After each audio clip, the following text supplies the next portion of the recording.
Notice the thin blue line on the Nazi eagle. You training to be a street cop? Ahead, it's Sunday. I was getting a message from a guy who had previously attended my training, my 2-day course, and he had some questions regarding questioning on a motor vehicle stop. And I'm going to try to just, instead of just speaking to him and giving him the answers, I'm going to jump on here and make a video for you guys if you're having trouble with the same thing. So, if you're having trouble on motor vehicle stops, you know the questions to ask. So there it is right there.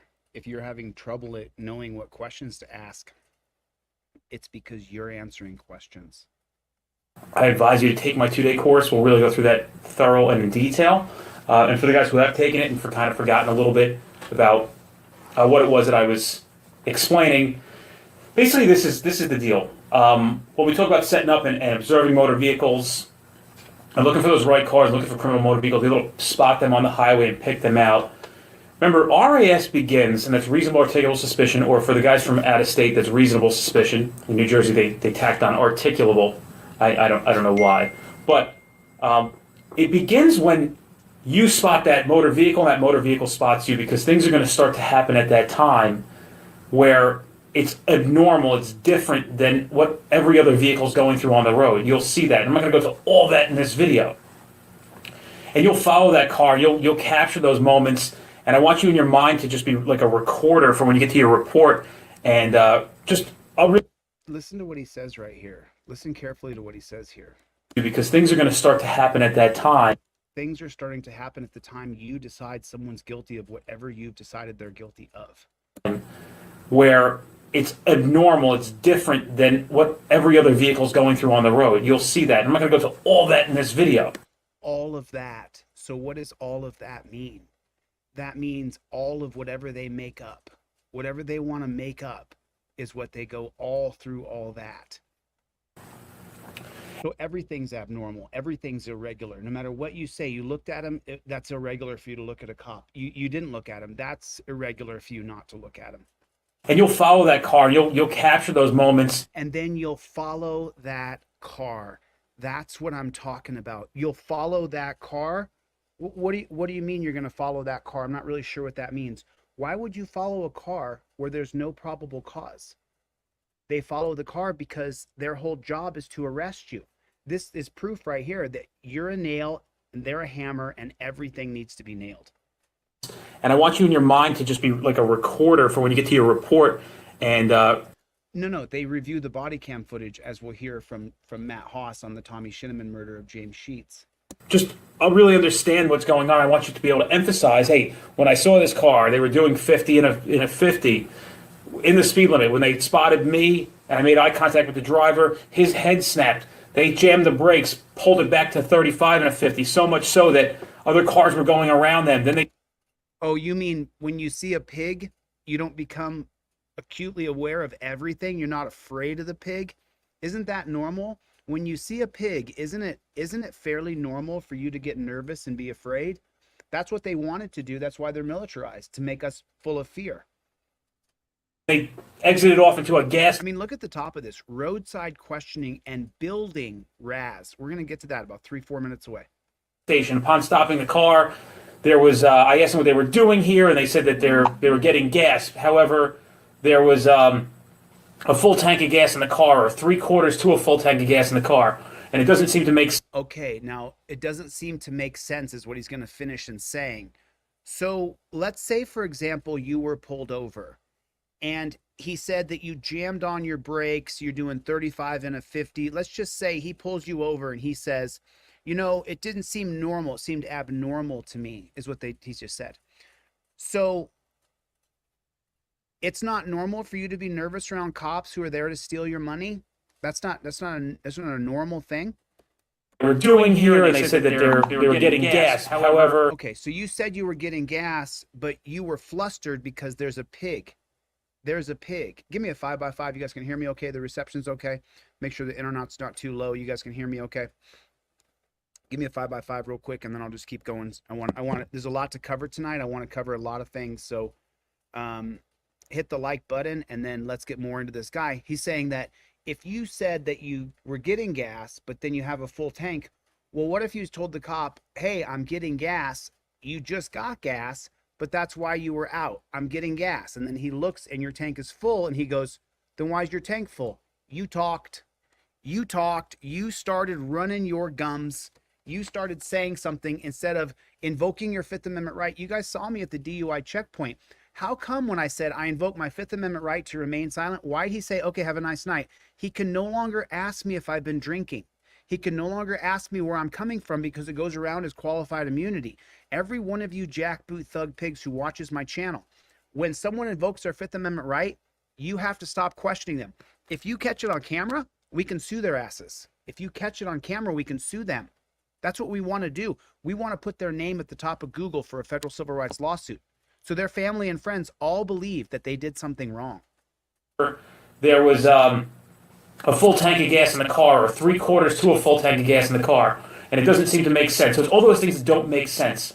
And the questions really are, remember, in New Jersey and pretty much every other state under Pennsylvania versus Mims, which was a United States Supreme Court case that allowed an officer to ask a driver out of a car and always take him off to the side of the highway, or into a safe zone where you're not going to get hurt.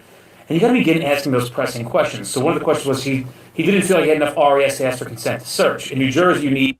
Listen to what he says. So this guy has a cop training school. He's capitalizing on making money from other cops. He does seminars all over the country. Listen to the words he's saying. The most powerful amendment you have today is your Fifth Amendment. Listen to what he says. This is why I tell you, immediately show it to the camera, show it to the cop. I immediately invoke my Fifth Amendment right. And this is the reason why. Listen carefully to the words that he says. Of the highway, or into a safe zone where you're not going to get hurt.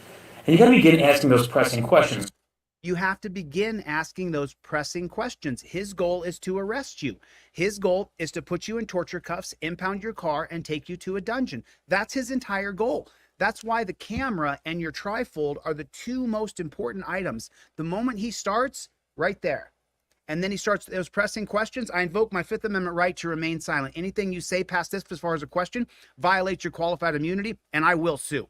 Because it's on camera that you're violating my rights. Or you can do it Molly respectful all you want. Do you know how fast you were going? Respectfully, officer, you have a series of policies and protocols and procedures that you follow. I'm showing you on camera that I invoke my Fifth Amendment right to remain silent. Any further questioning would abolish your qualified immunity. Please write your ticket or do what you're going to do respectfully. It's a game now, and you guys created this game, and I'm just playing the game. My game is I invoke my Fifth Amendment right. It's on camera. If you continue to ask me where I'm going, if I've been drinking, if I have a gun, or any other question, you're violating my Fifth Amendment right, which I can sue you for. And the reason why I will file a federal civil rights lawsuit against you is because I watched this guy's video where he said you have to start asking those pressing questions, trying to figure out a way why you want to arrest me. Highway, or into a safe zone where you're not going to get hurt. And you got to begin asking those pressing questions. Begin asking pressing questions. So one of the questions was he didn't feel like he had enough RAS to ask for consent. He didn't feel like he had enough reasonable articulable suspicion. There's another video where he says spotting cars that should be pulled over. Just randomly picking a car? He doesn't have enough reasonable articulable suspicion to ask you to search your car. That's unbelievable. That's unbelievable. He wants to search your car. Invoke your Fifth Amendment right. Stop talking to the pig. Search. In New Jersey, you need reasonable suspicion to ask for consent to search. I know it's not that way in every other state, but in New Jersey, you need reasonable articulable suspicion to a search. Reasonable suspicion to ask for consent to search. You need reasonable suspicion to ask for a search. So what is the reasonable suspicion? It's an out-of-state plate. It's after 10 o'clock. It's dark outside. And he seemed to have swerved to the other lane when he saw me. They can just make it up. They can just make it up. You answering a single question is what will give that New Jersey pig the reasonable articulable suspicion that he feels he has against you to arrest you, to take you to a dungeon, so he can say, do you mind if I search your car? I know it's not that way in every other state, but in New Jersey, we need that. And a lot of times what I find is guys are just missing the reasonable suspicion. They're not really conscious to what they're experiencing and seeing. They just think... You're the cop who isn't searching cars enough. He's not conscious to what he's seeing and experiencing. Seeing and experiencing in which way? What are you talking about? You pulled me over because he said earlier, I was in a 50-mile-an-hour zone. I saw you. I juiced my brakes, turned down to 35. Some cars swerved around me. You make me nervous because you're a jackboot thug pig and your goal is to arrest me. So I slammed on my brakes thinking maybe this is a 35-mile-an-hour zone. When I realized it wasn't, now I went back to 50. Do you mind if I search your car then? You gave him all the ammunition. You explained away why you slammed on your brakes. You explained away that he did have reasonable articulable suspicion. He had reasonable articulable suspicion because you slammed on your brakes. You admitted it. And now when he asked for the search and you say no and he searched your car anyway, he says, man, yeah, the guy told me he slammed on his brake because cops make him nervous. And I thought, well, we're the good guys. Why are we making anybody nervous? And the judge goes, I agree with that. You are the good guys. That something's wrong, they know something's up, they just can't figure out what it is. So don't get stumped on it. So this is exactly what Terry versus Ohio says, is that it cannot be a hunch.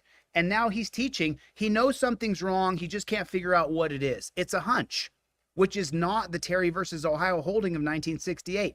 It says it can't be just a hunch. It has to be reasonable articulable suspicion with an SAF, SAF, singular articulable fact of criminality. This jackboot thug pig who teaches other cops that you're just going on your hunch, so you need to build that reasonable articulable suspicion so you can search a car. Invoke your Fifth Amendment, show the camera to the trifold, show the trifold to the pig, and then say to him, any further questioning abolishes your qualified immunity, and I sue you, jackboot thug pigs. Something's wrong, they know something's up, they just can't figure out experiencing and seeing, they just think that something's wrong, they know something's up. Did you see him? Something's wrong, they know something's up. Remember, this guy has no other skills. The pig you're watching, if he had other skills, he would use them. The pigs I encounter on the streets, you guys see me lambaste them because they're stupid. How come it is? Why do you think a guy who's autodidactic that learned everything online, how come you think I can just dissect these pigs? Why do you think that is? Because they're literally stupid. They're looking to follow orders. This guy doesn't know why the word articulable is in reasonable articulable suspicion. That's what he said. He said it himself. Well, let me explain it to you, dumb pig. Articulable so you can articulate the criminal fact that you're investigating. Not just, you know there's something wrong, you know you got a hunch, you know there's something wrong, and you got to get in this car and search it. You're going to save the day. They're experiencing and seeing, they just think that something's wrong, they know something's up, they just can't figure out what it is. So don't get stumped on it. I shouldn't be chewing gum while I'm doing this. So don't be... Are you freaking kidding me, bro? And by the way, I've seen all this guy's videos. It's really hard to watch them all. They just can't figure out what it is. So don't get stumped on it. I shouldn't be... Don't get stumped on it. I shouldn't be chewing gum. You're such a moron, dude. Chewing gum while I'm doing this. So don't be stumped on this. You know, here are some questions you can ask. You have somebody step out of a car after all these things have happened. Here's some questions you can ask. You have him step out of the car. His job is to disorient you. His job is to build reasonable articulable suspicion based on what you say. That's what they're teaching the cops. Look, I didn't like this game. I don't like this game. This isn't the game I want to play. I want to play free American game. That's the game I want to play. I don't want to play this game. I don't want to play the game of, you know, oh, yeah, I got to invoke my Fifth Amendment right now. Real sorry, bro. Can't talk to you, man. I would love to go, hey, Scott, what's going on, man? Why'd you pull me over? Oh, you were speeding back there. Oh, okay, man. Cool. You need me to slow it down a little bit? Yeah, I need you to slow it down, dude. We're going to be watching you. If you drive 100 miles an hour again, we're going to, you're going to get in trouble, dude. That's the kind of system that we all want, where your 22-year-old kids doing 100 miles an hour, which is ridiculous, but 22-year-old kids do it. And then 42-year-old kids, 62-year-old kids do it as well. On open roads when no one's around, people speed. How do I know that? Because I do, and you do too. And don't lie and say that you don't. Most of us do. Some of you might not. I agree with that.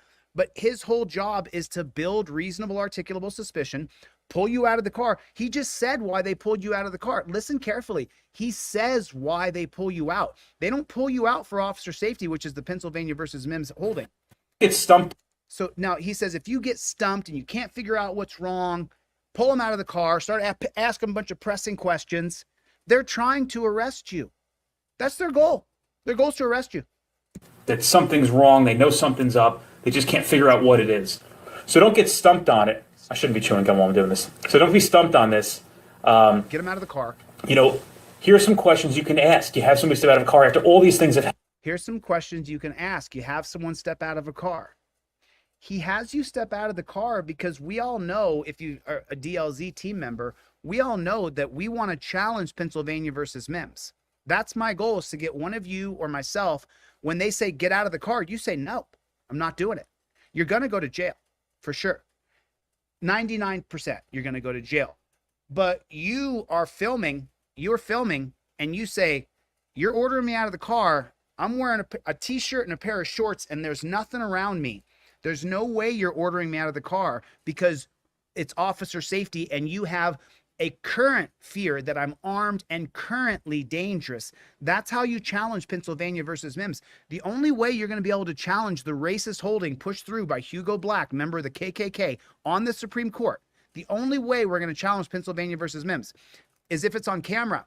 And then you're wearing shorts and a t-shirt, and there's no guns, there's no nothing around you, and you tell the cop, I'm not getting out. You're just ordering me out so you can pepper me with questions to try to disorient me, to build your reasonable articulable suspicion. I saw your training videos, Chumpzilla.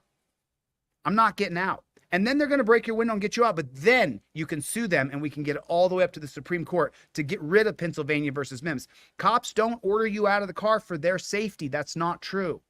They order you out of the car so they can then try to arrest you and put you in torture cuffs. Happen. Remember, we got to separate the passengers from the driver. But there's a lot of other stuff that will separate the passengers from the driver. I'm telling you, every single passenger who gets in your car, before you pull away, you say, listen, if for any reason the cops pull me over and you don't invoke your Fifth Amendment right to remain silent, we're not business partners, we're not friends, you don't talk to me ever again.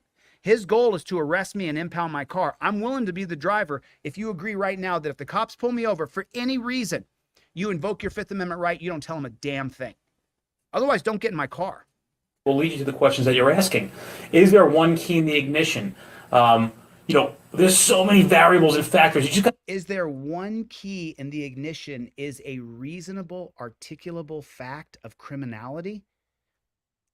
SAF, singular, articulable fact. Within reasonable, articulable suspicion from Terry versus Ohio is SAF, singular, articulable fact of criminality. He's trying to build the singular, articulable fact of criminality because he wants you to talk. You invoke the Fifth Amendment. The camera is the key. Having it on paper is the key. You got to be conscious to what's happening. You got to start to teach yourself and train yourself to understand what's going on. Is there a passenger who will not make eye contact with you and has a rapid, deep, rapid rising and falling of their chest, and they're staring at their phone and scrolling through Facebook the whole time? I mean, is that normal behavior on a motor vehicle stop for a passenger? Yes. Yes, it is. That's perfectly normal behavior for a passenger in a vehicle to ignore you, look at their Facebook, and breathe it out because they don't want to deal with being pulled out of the car using the 2009 case of Arizona versus Johnson, which is an extension of the 1977 case of Pennsylvania versus MIMS, which is an extension of the 1968 holding, as you well know, called Terry versus Ohio. All of them are Terry. Every single part of it. Ordering you out of the car if you're the passenger, that's Terry. Ordering you out of the car if you're a driver, that's Terry versus Ohio. Pennsylvania versus MIMS and Arizona versus Johnson fall when Terry is overturned. When everything's not about officer safety anymore and it's about your rights, then Pennsylvania versus MIMS and Arizona versus Johnson are kaput. They're gone. Just think about that, how powerful overturning Terry actually would be and is. Just be in their friggin' phone or ignoring you or... Of course, we ignore jackboot thug pigs. If you're a member of Team DLZ, you immediately invoke your Fifth Amendment right. Whether you have this trifold on you or not, you can say, I invoke my Fifth Amendment right with the camera and say, he's going outside of his qualified immunity. He's still questioning me, which means I can file a federal civil rights lawsuit and his name goes top on Google because I paid the $29.95 for the year to have your name pop up on Google first.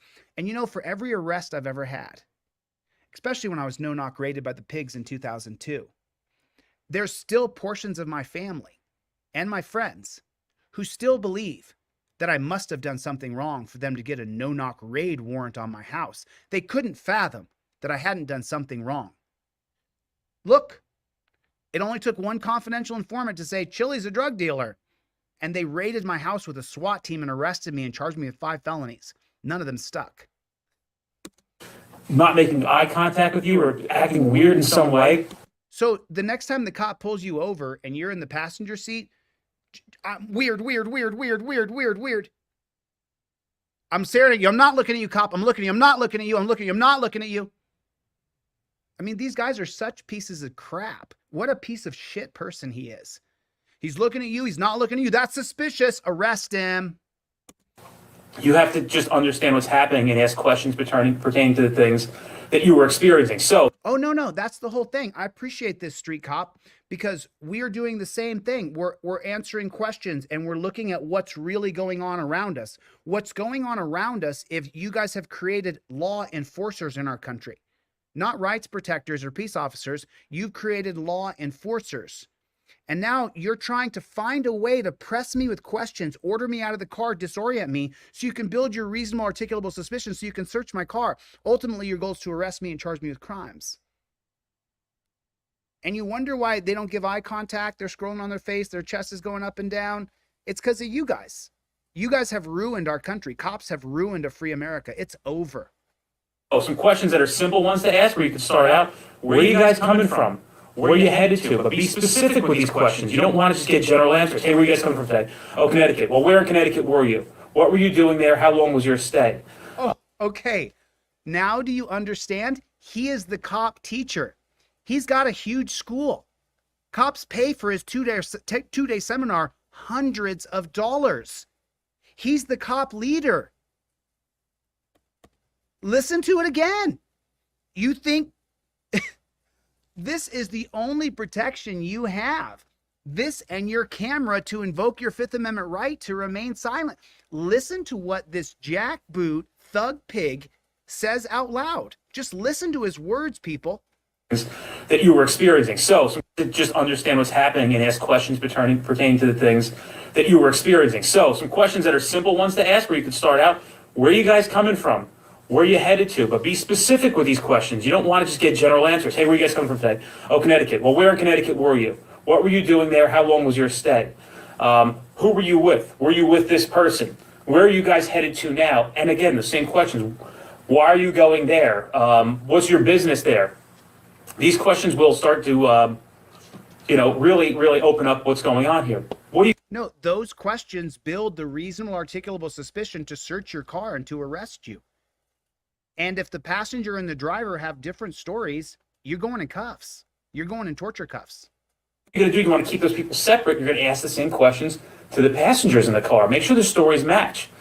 There it is right there. There it is. I'm going to listen to it one more time because I need you guys to hear this. When I tell you to invoke your Fifth Amendment right, immediately when you get pulled over, listen to this 20 seconds right here. He admits it. He's trying to arrest you. He's trying to get in your car and search it. You are the nail and he needs to put you in jail with the hammer that he is. This guy believes he's a good person. Look at this piece of crap, beta male. Look at him. That beta male chump, I could knock the crap out of him in 2 seconds flat. Oh, Connecticut. Well, where in Connecticut were you? What were you doing there? How long was your stay? Who were you with? Were you with this person? Where are you guys headed to now? And again, the same questions. Why are you going there? What's your business there? These questions will start to, really open up what's going on here. What are you going to do? You want to keep those people separate. You're going to ask the same questions to the passengers in the car. Make sure the stories match. Remember, is that what's stopping crime? Is that the crime stopper in America right now? Because from the reports I'm reading in the media, from what I'm seeing on the news, none of these things seem to be working to stop actual crime. What they are doing, though, is padding the bank accounts of all the cops in America and the cop stations. Between criminal asset forfeiture and civil asset forfeiture, it's a multi-billion-dollar industry. He's teaching the cop how to steal your car. He's teaching the cop how to steal your watch. Where'd you get this watch? I got it from my ex-girlfriend. Oh, okay. What's her name? I don't want to tell you her name. You're not cooperating. I'm going to seize that watch because it's contraband. It's stolen material. You started answering questions. You heard what he just said.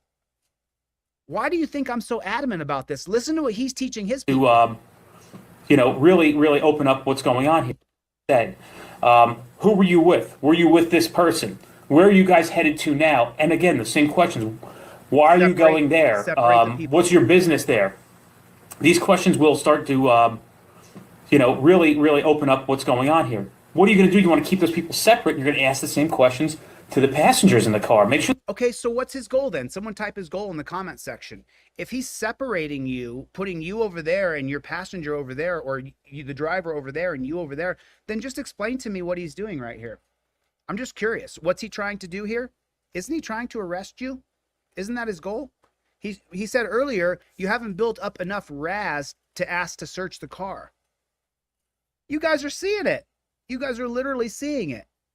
Now you understand why I'm teaching you to invoke your Fifth Amendment right and do it on camera. This is the reason why I'm telling you to put it on camera. When you invoke your Fifth Amendment right and it's on camera, he goes outside of his qualified immunity. He doesn't have qualified immunity. You hear all these dunce caps on YouTube who don't know constitutional law. It's qualified immunity. I just heard that idiot, Mr. Checkpoint in LA. What a dunce. I know Mr. Checkpoint. Hey, you moron. What's his name? What a moron. Mr. Checkpoint, Senate Devermont, you are a moron. You spent a year with me. I taught you. And he made a post yesterday saying, abolish qualified immunity. Is that what reasonable articulable suspicion is, you dunce cap? You're teaching your flock of hundreds of thousands of people to worry about qualified immunity? Reasonable articulable suspicion on that type of this video is a construct of Terry versus Ohio. It's not real. It's fake, created by a racist Supreme Court, led by a member of the KKK, led by a president of the Freemasons. That's what Terry versus Ohio is. You moron, Mr. Checkpoint. You dunce cap. You spent a year with me almost a year, me teaching you stuff. You are so dumb, dude. It's unbelievable. This video is titled Roadside Questioning and Building RAS. What is RAS? Reasonable articulable suspicion. What does that mean? That's a construct of Terry versus Ohio in 1968. It's not real. We have a Fourth Amendment right to be secure in our person, houses, papers, and effects against unreasonable searches and seizures. Building reasonable articulable suspicion, our founding fathers would roll over in their graves. That is exactly the opposite of what the foundation of America is about. And you got these morons like Mr. Checkpoint and James Freeman running around saying, qualified immunity, you guys are just uneducated goons. I get it. You picked up a camera. You're really brave. I give you credit for being brave, but you're stupid. I've sat here and taught you. Now this street cop is sitting here teaching you. It's reasonable, articulable suspicion that they're building, which is what? Terry versus Ohio. Why don't some of you people who follow these other channels explain to these morons? Sit down and read a frickin' book. It's just so easy to understand. Are they building up qualified immunity? Roadside questioning to build up qualified immunity? Is that what the title of the video is? No. Mr. Checkpoint, it's not. The title of the video is Roadside Questioning and Building Up Terry versus Ohio. That's what that says on it. Donald Trump did a speech yesterday, day before. We're going to bring back stop and frisk. Is that what you want? Is that what you want? You want stop and frisk? You want to be stopped and frisked? Who's going to be frisked? You, the peon, is going to be frisked. You think this guy's going to be stopped and frisked? He's going to show his little blue pass. The stories match. Remember, any good interdictionist or any good police officer who can go out, anybody who has a story, even if it's put together real well, they've rehearsed it, I guarantee you the best guys I've seen on motor vehicle stops are the ones that continue to ask questions and beat people's stories up. And whoa, did you hear that? Did you just hear what he said? Listen again. This is why even if you got that boot all the way down your throat and you got that cop stick all the way up your backside and you're taking it, that's why if that's even you plead the fifth, baby. I hate delete laws. He's terrible. Great. When you get pulled over, the best guys, what they do, even if it's put together real well, they've rehearsed it, I guarantee you the best guys, not the tyrannists, not the stormtroopers, not the pigs, the best guys he knows. He thinks they're the best guys. I've seen The best guys he's seen. on motor vehicle stops are the ones that continue to ask questions and beat people's stories up. And the best ones I see and that you see on video is where the guy goes, I'm not answering questions. I invoke my Fifth Amendment. Those videos have millions of views. Our champions could be you sitting in your living room right now. Tomorrow, you're going to get pulled over. You're going to show the trifold. I invoke my Fifth Amendment right. It's going to be on camera and the cop's going to leave you alone. That video goes viral. You're the champion of our side. Just like what he's saying, the pigs who continue to press and continue to question and beat their story up. So what does that mean exactly? That means he beat your story up. You went to jail. That means those cops arrested somebody. The best ones he knows are able to beat up a story so that they can arrest you, impound your car, and steal your money. That's his goal. Look at him. Look at this jackboot thug pig. It's put together real well. They've rehearsed it. I guarantee you the best guys I've seen on motor vehicle stops are the ones that continue to ask questions and beat people's stories up. And eventually unravel and they'll start to get to the truth. That's just the bottom line. So those are some good questions to start with. And you just got to want to broaden it from there. You're allowed to ask those questions on a motor vehicle stop. All right, so you just unravel and they'll start to get to the truth. They unravel and they start to get to the truth, which is what? You got a 1/4 ounce of weed. Oh, man, he's got a 1/4 ounce of weed. He's got an open bottle in the back. Oh, no. So far, the cops catching the ounce of weed or the bottle in the back or even the meth, which I don't agree with drug use, but it doesn't matter. You're not solving America. You're ruining it. Him arresting people for petty crimes, the best guys he knows are the ones who continue to pepper questions. The best guys I know continue to invoke their Fifth Amendment right. That's the best guys I know. That's just the bottom line. So those are That's just the bottom line. good questions to start with. And you just got to want to broaden it from there. You're allowed to ask those questions on a motor vehicle stop.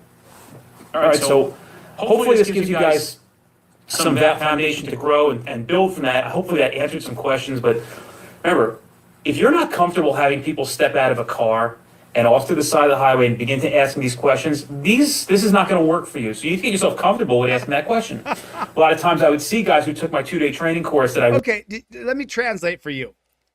If you're not comfortable pulling people out of their car to make them uncomfortable and then continuing to pepper them with questions, this job's probably not for you. You mean you can't pull someone over who was speeding, just give them a ticket and let them go? No. He was doing 75 and a 55. We all know the speed limit. Nobody's above the law. You may get a ticket for doing 20 miles an hour over. You may not like that you're getting the ticket. I understand. I don't like it either.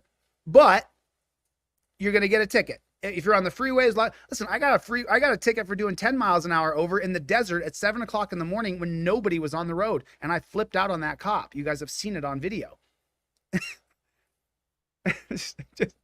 I'm showing you guys he teaches other cops how to be cops. Worked with, I come off to the side of the highway and begin to ask these questions. Foundation to grow and build from that. Hopefully, a foundation to grow and build from that with the goal to arrest you. That answered some questions, but remember, if you're not comfortable having people step out of a car, you're not comfortable being a piece of crap to another person. You're not comfortable using authority to scare people. You're not comfortable doing that. How come? And off to the side of the highway and begin to asking these questions. Pull them out of their car and start to ask them questions. If you're not comfortable doing that, what are you doing in this line of work? You should be doing something else. And he teaches people. This is his teachings. This cops pay him money to teach him what he's teaching now because it makes them more money. At the end of the month, there's an arrest leader. There's a DUI leader. There's a drug leader, drug arrest leader. There's a leader for everything. This is not going to work for you. So you need to get yourself comfortable with asking that question. A lot of times I would see guys who took my 2-day training course that I worked with. I'd come back and they're like, hey, I'll get to you 1 second, Wangus. I would see them on a motor vehicle stop and they'd be asking the questions with 2 people in the car. Why are you doing that? Hey, come over here, man. What are you doing? Well, I'm asking them the questions you told me to ask. But why do you? They're in earshot of each other. They can hear their answers. The idea is to separate them and do an interview with each one to make sure that the stories match up. I can't tell how many people's stories I beat up just on just separating them and asking the same questions. They didn't know what the hell they were talking about. The stories didn't match. Or they didn't know who each other were. Okay. Let me give you a little breakdown here. So you're with your friend that you didn't tell.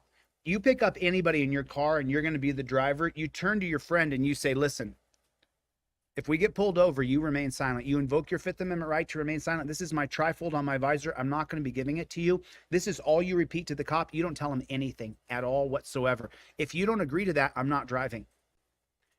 And then when he separates two people and you got your do-gooder over here, the cops are not bad. They're not trying to hurt me. You told him, we're going to pick up PJ. We're going to his mom's house to have dinner. And then we're going out to the show. They separate the two of you. You say, I invoke my Fifth Amendment right to remain silent. Your friend says, oh, we're just going to PJ's house. Then they come over to you and they say, oh, so you're going to PJ's house. And you say, no, we're going to the show. Oh, those are two different stories. I need to search their car.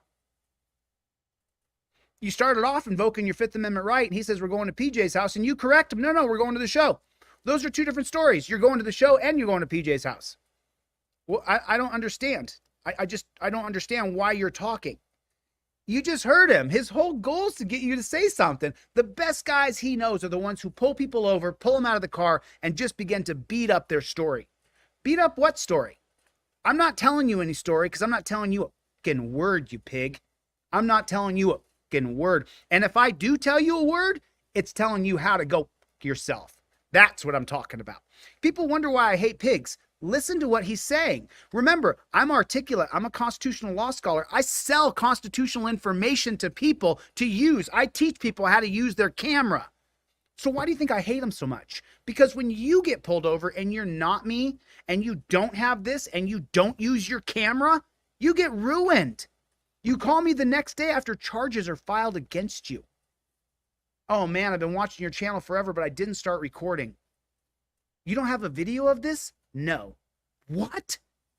You watch my channel and the moment the pig passed you, you didn't pull your camera out and start recording? You got to have a trifold in your car. It's not negotiable. I give it away for free too. If you're so frugal that you can't spend $9 to get my downloadable digital that you print at home, I'll give it to you for free. Because for me, whatever, a little annoying, like, come on, you got a car, you don't got $9. I don't care though, because even if you'll just use it, it might stop something horrendous from happening to you. Horrendous. And I know that. I get emails every day of people who use their trifold and it works. Or they did and were lying about who the other person was. Whereas I beat up just on just separating. He's beating up your story that you're going to the beach and you're picking up some friends and enjoying the weekend. He's going to beat that story up, he says. I'm going to beat that story up. What are you beating up? I just want to be left alone. Give me my ticket and let me go. You talked, bro. And now your whole day's ruined. Maybe your night, maybe your whole weekend plans are ruined. Maybe your year is ruined. Maybe you go to jail. Maybe your friends go to jail because you didn't listen. And you're in jail and you're like, man, I saw that guy's channel. You're in jail. Them and asking the same questions. They didn't know what the hell they were talking about. The stories didn't match. Or they didn't know who each other were. Or they did and were lying about who the other person was. This is your RIS. This is going to be your asking for consent to search. Okay? And there it is. He beat your story up. There's your RIS for your reason to search. And what happened in the 1925 case of Carroll versus United States that creates the Carroll Doctrine? If they believe, if they have reasonable articulable suspicion that it's exigent, that you could be traveling with contraband that could kill somebody, that you are fleeing from this, or that not searching your car could cause a loss of life, and they think maybe you have methamphetamines. So, you're a pretty intense guy, Chille. I need to search your car because I think you have methamphetamines. What? Yeah, you guys have seen it here. You can go to my comment section. So many people will say I'm on Adderall or meth or heroin or crack. I don't take anything. Nothing. So, but it doesn't matter. You have too much energy. So I need to search his car. I have reasonable articulable suspicion because this guy's been talking a million miles an hour when you should have shut the front door. it says, Wang Gus, do you need RAS to ask if there's anything illegal or should I know that in the car? Well, you're allowed to ask that question after you've... So here's the technical answer, okay? Here's your technical New Jersey case law answer on that one. You can ask that once you pose some regular standard questions and then those are designed to dispel or confirm any suspicion of criminal activity, and then you can broaden your questions. So you have to start with easy questions, and you could expand. But technically, did you hear what he said? Start with easy questions, and then you can expand. You answered the easy questions. So, hey, you just heading home right now? Yeah, I'm just heading home. Okay, where are you coming from? I'm leaving my girlfriend's house. What are you guys doing? We were doing things adults do when they get together alone and their boyfriend and girlfriend. Do you need more information, officer? But see, that leads down a line of questioning. Answer the simple questions first and then ask the more difficult questions later. He just said it. He gets you to agree. Hey, nice day outside, isn't it? Yeah, beautiful. Man, you see yesterday it was over 80 here. Yeah, man, what a great day, huh? Hey, where you heading? Hello's for suckers. How you doing, officer? That's for suckers. How's he doing? He's fulfilling what he's supposed to do today. His goal is to arrest you, though. When you say, how you doing? Hey, how am I doing? Doing great. How are you doing? I'm doing well. Oh, yes. We got a person who's going to answer questions. Yes. Yes. Yes. We got a person who's going to answer questions. The contrast to that, cop walks up. I pulled you over because you didn't use your blinker back there on 4th Street. License, registration, proof of insurance. Where are you heading? I invoke my Fifth Amendment right to remain silent. So you're not in trouble or anything. Where are you going? You're violating your qualified immunity. You won't be able to have qualified immunity if you continue to question me. It's on camera. The Fifth Amendment's on camera, and you're on camera. And I'll sue you. Stop questioning me. Okay, step out of the car. Sure, I'll step out. Or if you don't have anything on you and you want to be a freedom fighter, then tell them no, and you're going to go to jail. But if you can prove with your camera that there's no way a prudent man can believe you're armed and presently a danger for him, then you're going to beat that, and we can challenge Pennsylvania versus Mims. I'm just telling you. That's how you do it. How you doing today? Doing good. Perfect. He answers questions. Hello is for suckers. Don't say hello to the cop. you're not going to need RAS. I guess it's kind of RAS. You just need to start with smaller questions. Where you guys coming from? These are accepted questions that you can ask somebody on a motor vehicle stop. These are accepted by who? Who decided that those are acceptable questions? Because you have a Fifth Amendment right to remain silent. I'm just wondering, who decided that those are acceptable questions? And then you can broaden your questions. So you have to start with easy questions, and you could expand. But technically, what did I tell you about the pigs? What did I tell you? Remember, I dressed up in that pig suit for a week, and then I was coming back here, and I was starting to do, because I made sure that I talked. I mean, it's always about this, so that they can try to get a brain cell to work, because they're really trying to figure out how this all works. They're trying to build their reasonable, articulable suspicion against you. And so, we got to go. Do you see that pig changes? Look at his clock the other day on the audit I just put out. Do you guys see him check his watch? He checked his watch like this. And then he told me the camera doesn't change his behavior at all. Really? Because when I put you on camera and you checked your watch, who checks their... It's almost like people who pose for a picture. How many people stand there like that? well, you're not going to need RAS. Or confirm any suspicion of criminal activity, and then you can broaden your questions. So you have to start with easy questions, and you could expand. But technically, you're not going to need RAS. I guess it's kind of RAS. You just need to start with smaller questions. Where you guys? He doesn't know either, because the Supreme Court gave them all of our rights, and he doesn't really know how far he can go. Coming from. These are accepted questions that you can ask somebody on a motor vehicle. They're accepted by people who don't follow this channel. Why would you ever say anything to a pig? Stop. Where are you coming from? Where are you headed to? Who's in the car with you? Why would you tell him that? While you're at it, why don't you sacrifice your mother? Put your mother up. Put your mom up. You know what? Oh, you need something? Here, take my mother. It's weird, right? Why would you tell them about anybody in your car? What kind of Judas are you? And if the answers start not making sense and The answers don't make sense because the cop says the answers don't make sense. When the supervisor gets there, he said, I asked him one thing, he told me one thing, and then I asked him again, he kind of told me something different. Didn't make any sense to me. To who? To him. Who's he? The guy with no skills. The guy who couldn't put a computer up and actually do something worthwhile with his life. Your story didn't make sense to him. The guy who used to retread tires. The guy who can't get a job anywhere else.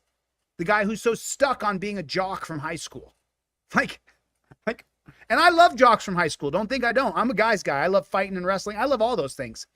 But there comes a time, as I've done lately, I've told people, I'm a little too old now, people. Sorry. I came on YouTube a little too late. Had it been 5 years ago, I could have scrapped half these pigs and taken them down to a wrestling mat. But I'm just too old now, and I got to worry about what I'm actually doing with my brain instead of what I do with my brawn. But look, this is who we have on the team. person in the car doesn't have a matching story, then you can go back to them and say, hey, do you have anything illegal in the car? Now, that's New Jersey. Other states, I'm not sure what your rules are. All right, so that's... And he's the cop trainer, but he's not sure what the rules are in the other states for building reasonable, articulable suspicion. Hey, dunce cap pig, let me help you. I am a constitutional law scholar because you guys made me the way I am. Let me educate you. The Terry versus Ohio ruling from 1968 is a national policy created by the Supreme Court. What the policy actually does is it allows cops to run up and grab people in the name of officer safety. Do you understand that? When can a cop grab you? The moment he sees you. The moment a cop lays his eyes on you, he can grab you. How come he can do that? Is that because of qualified immunity? No. That's because of Terry versus Ohio from 1968. The cop can see you. This is what the Terry policy does. Dumb street cop, moron, teaching other cops. Terry versus Ohio allows cops to see you, run up and grab you in the name of officer safety. They went to investigate you, to detain you. Again, Terry versus Ohio. It's not real. It didn't exist before 1968.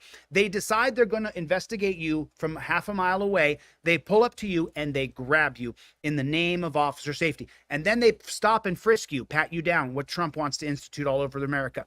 And then after that, they detain you. What does detainment mean? Depends on the police department, not each state. Each different police department has different detainment policies. So what one detainment policy in one police department may mean, you have to lay on your belly. They have to stick their knees in your back, and you have to put your wrists behind your back, and you have to be torture cuffed. Another police department may say that detainment means that you agree to stay in this little space right here. Depends on how they interpret the Terry policy. But if it's for officer safety, the number one Terry policy, well, then you know what they can do? Take you down to the ground, put you in torture cuffs, and put you in the back of the car. And you're not arrested. That's only detained. You're going to be fine. Don't worry about it. Just let it go. So hopefully that answers your question. But maybe this gives everybody some perspective on where to go with this. If you guys really want answers in the 2-day course. This, listen to it again. Sorry. Hey, do you have anything illegal in the car? Now, that's New Jersey. Other states, I'm not sure what your rules are. All right, so that's hopefully that answers your question. But maybe this gives everybody some perspective on where to go with this. If you guys really... Yes, it does. Maybe this gives you perspective on where to go with this. I suggest you go to my website, deletelaws.com, and you get at least the $9 print-at-home trifold, or you get the $30 indestructible one and you keep it in your car. I recommend you do it now. If you don't have $9, you just simply email me, deletelaws@gmail.com, and say, Chille, I don't got $9. That's all I need on the subject line. Nice to meet you, but there's hundreds of thousands of people that contact me. So it would be just easiest if you just contacted me at deletelaws@gmail.com or went through the inquiry form on deletelaws.com and said, I don't have $9 or I just am not going to spend it. So give it to me for free. And I will. That's how much it matters to me. That's how much this matters to me. That you invoke your Fifth Amendment right away. It's worth it me giving you the print at home one for free if you just will film the cop and get it on camera and send me that video. I invoke my Fifth Amendment right. He tried to ask me a million questions. I invoke my Fifth Amendment right. Can we sue him, Chille? Can you help me sue him? I would love to hear that question. Any of you invoke your Fifth Amendment right and he continues to pepper questions with you and you want to sue him, you contact me. I will find a lawyer in your state and I will help you sue that cop. If he violates your Fifth Amendment right, let me just say it on the record, DLZ clips, you can make a short out of this. If you have my trifold in your car and the cop pulls you over. You don't say hello because you know hello is for suckers. How you doing is for suckers. Don't say hello. Don't say goodbye. Cop walks up to you. You give him your license, registration, proof of insurance. There it is. You give it to him. Then he says, where are you going? And you invoke your Fifth Amendment right there. And then he says, no, where are you coming from? And you say, officer, this is on camera. You're violating my rights. I've just invoked my Fifth Amendment right to remain silent. You're still asking me questions. That's okay, man. Where are you going today? Officer, let me say it again. There's a guy on YouTube who told me he'll help me hire a lawyer and sue you. You're violating my Fifth Amendment right. It's right here. It says, learn the law on the front. For you dunce caps, it says, I invoke my Fifth Amendment right to remain silent. There's a guy on YouTube who said he'll help me get my lawyer to go against your qualified immunity. And he will. What are you doing questioning me? I've just invoked my Fifth Amendment right. I've showed it to you on camera. I showed it on paper. I'm showing it to the judge. Your name will go to the top of Google on a federal civil rights lawsuit. And some of your friends and family, just like Chille's family, some of your friends and family will always believe that you did something wrong. I mean, this just makes me emotional because I got beat up and cheated by so many cops for so many years. Just cheated, abused. Just, oof. Really want answers. In the 2-day course, we do watch videos from motor vehicle stops of mine. We watch other police officers' motor vehicle stops, and you guys can really try to get an understanding of how this all works and really just exposure to looking at what a typical motor vehicle stop looks like for a interdiction. All right. So if you guys have any other questions, reach out to me. Hopefully this answers some questions for some guys, and hope you guys enjoy the rest of your Sunday. And I'm out. So, hey, thanks for watching the video. If you shut up, bro. Shut up, pig.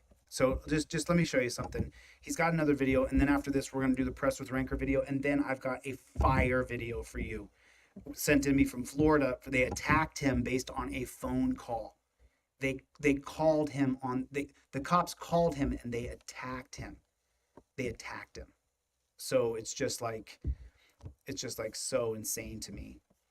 There's a video I watched earlier. Let me do this. Let me kill that. Let me look through my history real quick. Sorry about that. I'll refresh this bad chicken. You guys got to see this other video. And then, so they're going to do two things after this. After this, and in about 15 minutes, we're doing the Press with Rancor fundraiser. So if you don't want to pull your wallet out, then I'm going to ask you guys to donate money to his GoFundMe. Colin, I'm going to drop his GoFundMe down in the chat right now. Here's his GoFundMe. I want to come on there and hopefully I want to see 5, 10, 15, 20 bucks from 300 people. This guy is, remember I told you guys I would help you get your lawyer if you invoke your Fifth Amendment right and they violate your rights? Well, Press with Rancor is a guy who picked up a camera based on my request that you go out and film cops, and he did it. And he got arrested. And now I'm helping him hire his lawyer. That's what the fundraiser is for Press with Rancor's lawyer. I don't have a bar card in Michigan, so I've got to raise the money for Press with Rancor. His crime is filming a cop. He did exactly what I asked him to do. He told me he started auditing when he watched a video of mine, and I said, why aren't you out filming cops? And then he started auditing cops, and he got arrested and charged with a felony. It's my personal obligation to see through what I've asked him to do.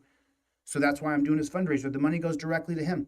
So the GoFundMe link is in the chat right here. We're going to watch one more of this cop trainers videos, and then I'm going to show you guys Press's arrest video and what he went through. Now this next one from the same pig is just so absolutely unbelievable. It's a step-to-step consent to search guide. You're going to be blown away. Everything that I've taught you, everything that you've learned from me is validated in these videos I'm showing you today. It's funny, when I first saw this pig's channel, I dropped in his comment section, come debate me, come talk to me, right? And now what I realize is that I was really wasting my time. Why do I want to talk to the pig? I need to show you what they're teaching pigs. I need to show you what they're teaching these guys to do to us. And then you'll believe me. Well, a lot of you already do. So there's the Texas two-step. This is unbelievable what you're going to see right here.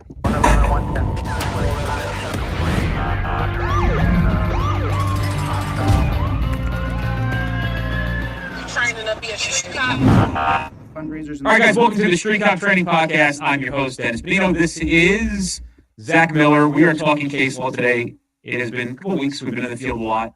out there teaching. Zach did a class in Kansas. I did one in. So get this. These guys are the cop teachers. This is what they're teaching cops to do to you. And this cop on the right here with this thin blue line terror flag behind him, he forgot where he just was. Kansas. I just got back from Kansas. Yeah, I just got back from Kansas City. I flew. It was snowing in Kansas City. It was 74 in New Jersey. The irony is unbelievable. One in Kansas is. Look at how lost he actually is. Take a look. Watch how lost he actually is. He doesn't know where he just taught a seminar to a bunch of pigs. Zach Miller, we are talking case law today. It has been a couple weeks. We've been in the field a lot, out there teaching. Zach did a class in Kansas. I did one in Kansas. I just got back from Kansas. Yeah, I just got back from Kansas City. I flew. It was snowing in Kansas City. It was 74 in New Jersey. The irony is unbelievable. The irony of what a moron this guy is. Do you see him? This guy's in charge. He's going to come on the scene and be in charge of me. First of all, you're not man enough to be in charge of me. And second of all, you're not smart enough to be in charge of me.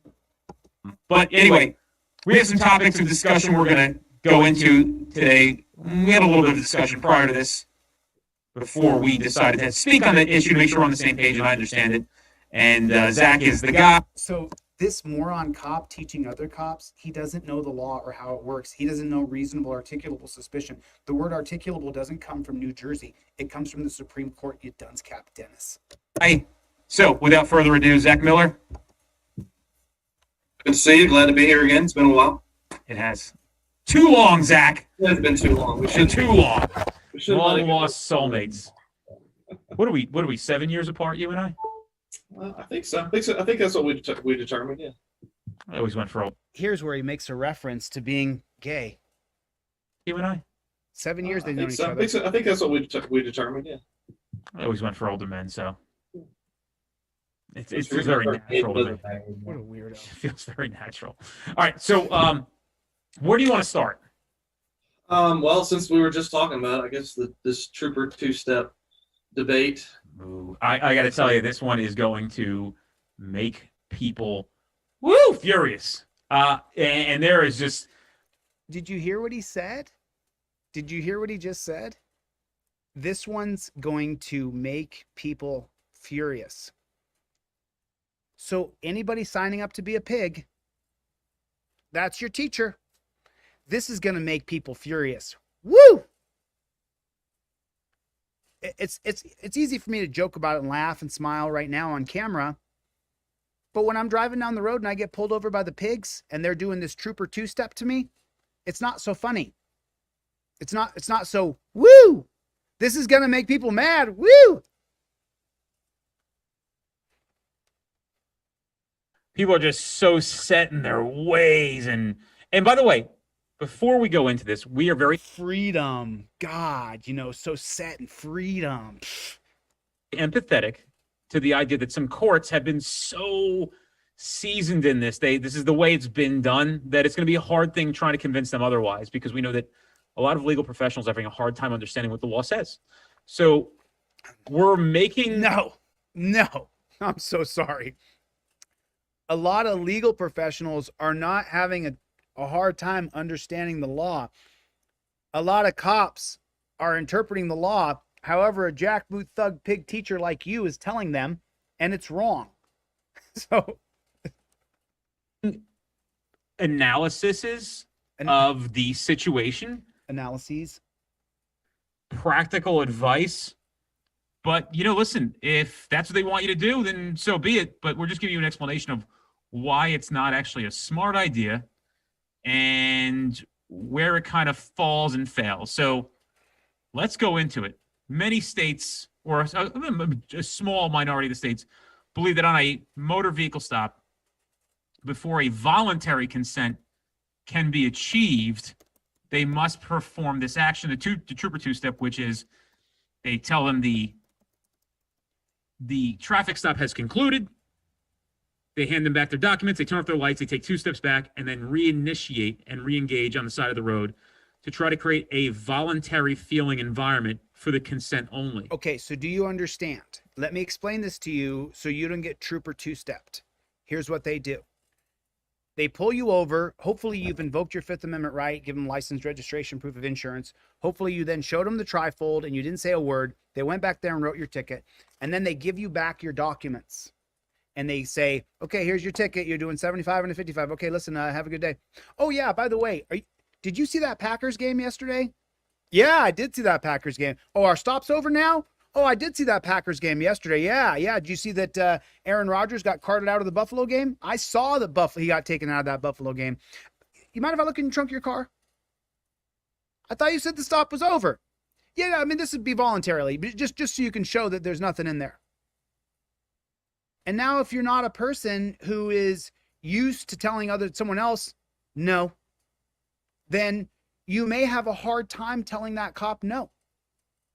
And then you started answering. You did everything Chille asked you to do. You had the trifold in the car. You had your documents ready to go. You were filming with your phone. You did everything I asked you to do. And then when the cop said it's over and this is a consensual conversation, he said, hey, you see Aaron Rodgers get carted out of the game? Oh, yeah, I saw that. So what he's showing you right here is that they're always investigating you. They may even try to make it look like this is a voluntary action, but they're still investigating you to arrest you, search your car, put you in jail, impound your car, and take your money. They're still he's admitting it out loud. He's saying it out loud. Listen to the words again. They must perform this action. The trooper two believe that on a motor vehicle stop, the trooper two before a voluntary consent can be achieved, voluntary consent. They consent. must perform this action. The trooper two step, which is they tell them the traffic stop has concluded.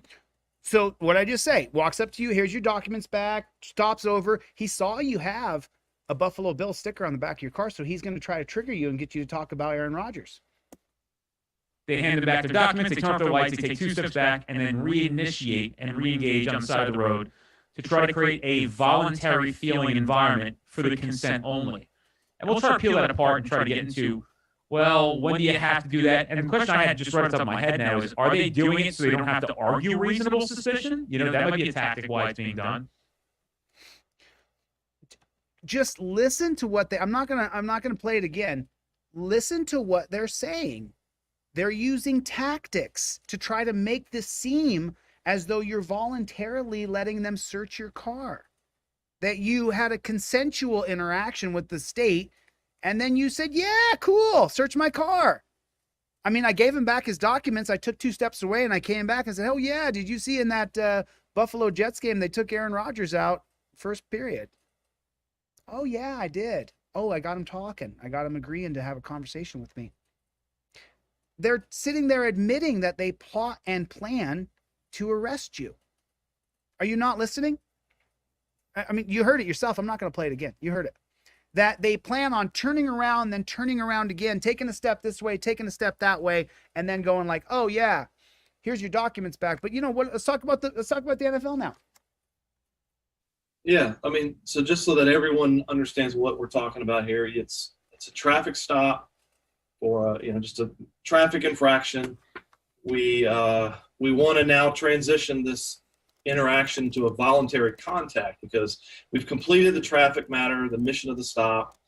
We have not, well, let's assume for just argument's sake, we've not developed reasonable suspicion of criminal activity to extend the duration of the stop. So our last hope, if you will, to continue to investigate this, hunch that we have perhaps, we need to transition from an investigative stop / Okay, I just got to stop it for a second and just listen to the words that he says, and I'll pull up the other video. Hunch that we have. That is exactly the opposite of what the Terry versus Ohio holding says, that it can't be a hunch, that there has to be reasonable articulable suspicion of criminality, not a hunch, and a singular articulable fact about that criminality. The cops are teaching cops the opposite of Terry, worse than Terry. Perhaps we need to transition from an investigative stop / traffic stop into a voluntary contact. And then along the way, we may try to seek consent to search the vehicle. So let's assuming we don't have. Listen to all that shifty, shady slidiness. We're going to try to transition to a voluntary stop. And we're going to try to listen. / traffic stop into a perhaps we need to transition from an investigative stop / traffic stop. We need to transition from an investigative stop or a traffic stop. We have to transition from our investigative persona, even though you're still going to be investigating. That's what he just said. Into a voluntary contact. And we're transitioning this by taking 2 steps away, giving you back your documents. By doing the trooper 2-step, all I have to do is step away this way, then step back over, I give you back your documents, and now it's a voluntary contact. Look at the conniver. Look at his face. See, now it's a voluntary contact. The investigative and traffic stop has stopped, and now it's a voluntary contact here. And then along the way, we may try to seek consent to search the vehicle. So watch his body manner. Look at him. He's a conniving, jackboot, thug pig. Look at him. This is the same guy that if he wasn't doing what he was doing, he'd be a criminal because he doesn't have any other skills. Why would you dedicate your life to being a pig if you had other skills and you could do other things? And then just watch his mannerisms when he's talking about how to get you. And along the way, we may try to seek consent to search the vehicle. So let's assuming we don't have reasonable suspicion, because if I had reasonable suspicion, I wouldn't need to do this whole thing that we're talking about. There it is, right there. There it is, right there. If I just had someone had called me and told me that it was a white Bronco and you're driving a white Bronco, then I don't need to try to do these underhanded tactics. If you just say something during the questioning process that builds my reasonable articulable suspicion, then I don't got to do this trooper 2-step thing. Listen to what he's saying. His goal is to arrest you, impound your car, and steal your money. Did anybody hear that? I mean, are we hearing the same thing here? I'm just wondering, because like, even though I've already seen this, obviously I watched this today. I watched this video twice. I watched the other video twice, just because I wanted to know every word they were going to say so I could break it down properly. Watch him when he says, watch his little eyebrow flick. I don't know, hunch that we have, perhaps. We need to transition from an investigative stop / traffic stop into a voluntary contact. And then along the way, we may try to seek consent to search the vehicle. So what a shifty, shady mother. So let's assuming we don't have reasonable suspicion, because if I had reasonable suspicion, I wouldn't need to do this whole thing that we're talking about. There's no need to transition this into a voluntary contact because I've got reasonable suspicion to continue and maintain this stop. So we're now done with the traffic stop. My mindset is I want to transfer this into, or transition this into a voluntary contact. So how do I do that? Well, the test is I have to make it appear objectively that a reasonable person would feel like they're free to leave. They understand the stop is over and they're remaining on scene as a purely voluntary act. And as with all tests for voluntariness under the Fourth Amendment, it is assessed under a totality of the circumstances. There is no one thing, generally speaking, that will always make a contact involuntary, in other words, a seizure, or will always make it a voluntary contact. And that's where we are. That's what we're trying to determine. Telling someone. So the closest Supreme Court case that has addressed this issue is Ohio versus Robinette, which is kind of an outlier of a case anyway. I haven't read it in a while, but there's just not a lot to it, and I think the Supreme Court didn't really answer the question that the lower court, that the petitioner had presented. But the point is, the takeaway for this is that. In Robinette, the Supreme Court said, we're not even required to say you are free to leave. The magic words, you are free to leave, are not a requirement to show that a voluntary contact has occurred. I think it's a good idea. I can't think of a better way. He's saying that even though the Supreme Court made it so we don't have to do a damn thing, I think it's a good idea, I mean, if we're just being like human with one another, he can't even help it, even though his goal is to arrest you, impound your car, and steal your money. And so you say, well, what is Robinette versus Ohio? What exactly is that? Well, as you can see here from oyes.org, which is where I got a lot of information, I listened to a lot of the oral arguments. We'll cover these oral arguments. They're only 55 minutes. I listened to them last night. So let me explain exactly what he said. The facts of the case: after stopping Robinette for speeding in Ohio, an Ohio deputy warned him, returned his license, and asked him if he had any illegal contraband, weapons, or drugs in the car. There's your trooper two-step right there. You see it? An Ohio deputy warned him, returned his license, and asked him if he had any illegal contraband. So the cop's going to let him go. That's the trooper two-step. Robinette answered no, but after agreeing to have his car searched, because you're not used to telling a pig no, the officer found some marijuana and a pill that later proved to be a powerful drug, whatever that means. On appeal from the Ohio Court of Appeals, reversal of his lower court conviction for possession of a controlled substance, the Ohio Supreme Court affirmed. The Supreme Court granted Ohio's certiorari. So now here's where you and I have got to be abundantly clear. And you guys have to understand Robinette versus Ohio.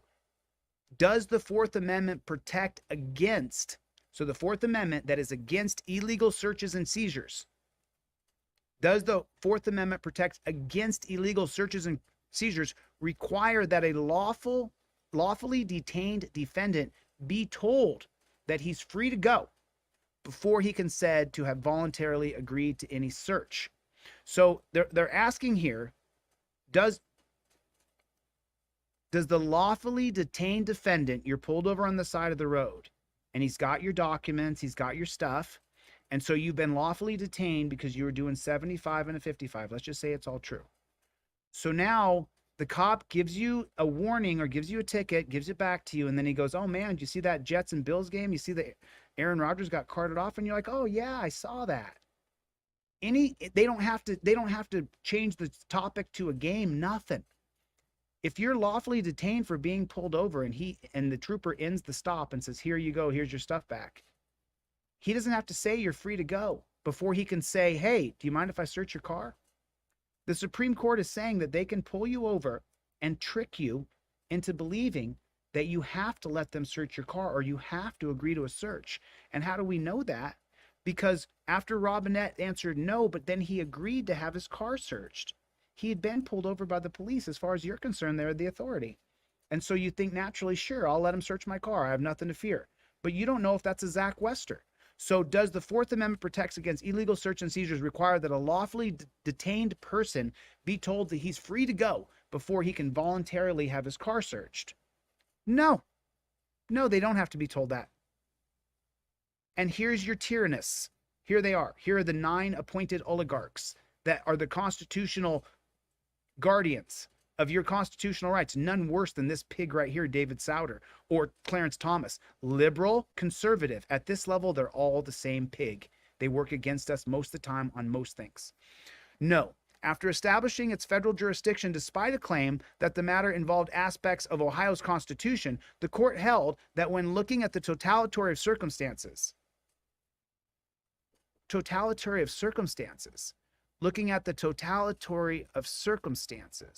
it may be reasonably concluded that if a defendant consents to search, even if it's not first advised that he's free to go, the ensuing search will be recognized as voluntary.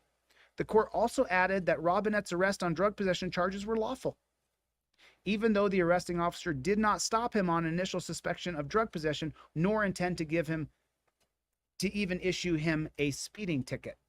So what does that mean exactly? Well, that means that the people who are supposed to be the guardians of our civil rights, of our civil liberties, are on the side of police, 100%. That's why these morons who are screaming qualified immunity over Terry versus Ohio, either one of the situations can't advance to the Supreme Court.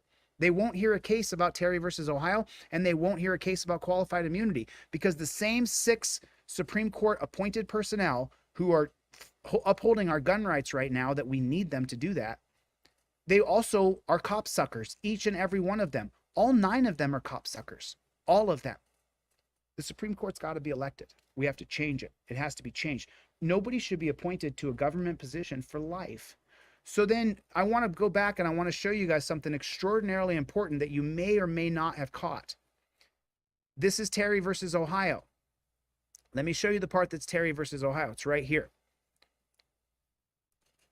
The court held that when looking at the totality of the circumstances, wait a minute. Now we're not talking about a single articulable fact. What happened to that thing? Remember, I told you earlier about a singular articulable fact?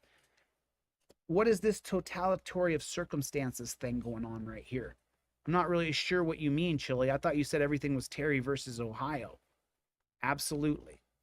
It's 100% Terry versus Ohio. I want to show you. So let me see what you guys can see. I'll open this big for you. Okay, so Terry versus Ohio passes in 1968 by an unelected Supreme Court who's just literally given our rights to cops. Well, then down here in 1981, in a case called Cortez versus United States, the Supreme Court says, well, you know, if the cop stops you because he has reasonable articulable suspicion, but he doesn't really have enough reasonable articulable suspicion to arrest you for probable cause, then he can just take the totality of the circumstances. Cortez 1981 is an extension of Terry versus Ohio. The jurisprudence that allows the totality of circumstances is based on reasonable articulable suspicion. You need me to say that again? The totality of circumstances policy created by the Supreme Court in 1981 in Cortez versus United States is a direct extension. Jurisprudence is based on the footholding that Terry versus Ohio created to create totality of circumstances policy. Do you understand?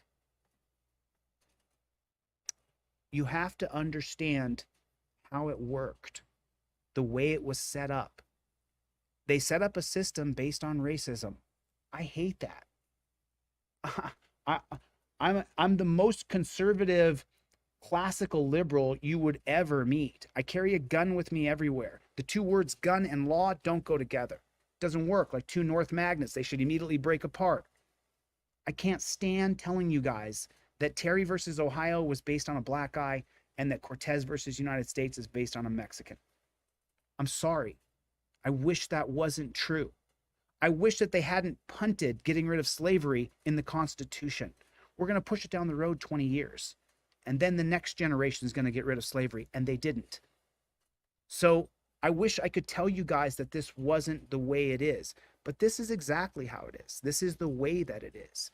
And you guys are hearing it and learning it firsthand from there's the pig. That's the lawyer for the pig. So he has other skills. He loves being a dungeon master. Single thing you could do to show that this is voluntary than say you're free to leave. But so that's not even required to say you're free to leave, as long as everything else that we've done would make a reasonable person feel like they're free to leave. So what are some of the things? Obviously, giving their documents back, driver's license, registration, whatever we had. If it's a summons or a warning, we're issuing that. You know, a reasonable person would think when these documents are given back to them, the stop is concluded. One of the things that has evolved over the years, and I remember being taught this in my basic academy, was this notion of doing the trooper two-step. I'm so sorry. So what did he just say? He said that the evolution has been more towards tyrannical, authoritarian police state. That's what he just said. Being taught this in my basic academy was this notion of doing the trooper two-step. So we've given all the documents back, and now we're going to demonstrate we're going to have a physical demonstration of a break-in contact, where we literally turn around, we walk back to our car, taking a couple of steps, and then we turn back around and we reapproach the driver as if we're just resetting the entire interaction. And that's what I understand the trooper two-step to be. I have yet to read, and there's lots of. So just, I mean, he's kind of laughing and giggling, and why is he watch his mannerisms real quick. So just watch. When he's talking about the trooper two-step, where the guys in the field believe that they need to step one step towards their car and then step one step back toward the other car to try to get them to, that transitions them from an investigative traffic stop into a voluntary stop now. So they step one way, then they step the other. And then he heard about the trooper two-step. He's the lawyer, so he should understand the law at least as well as I do. And so now watch how he feels about that.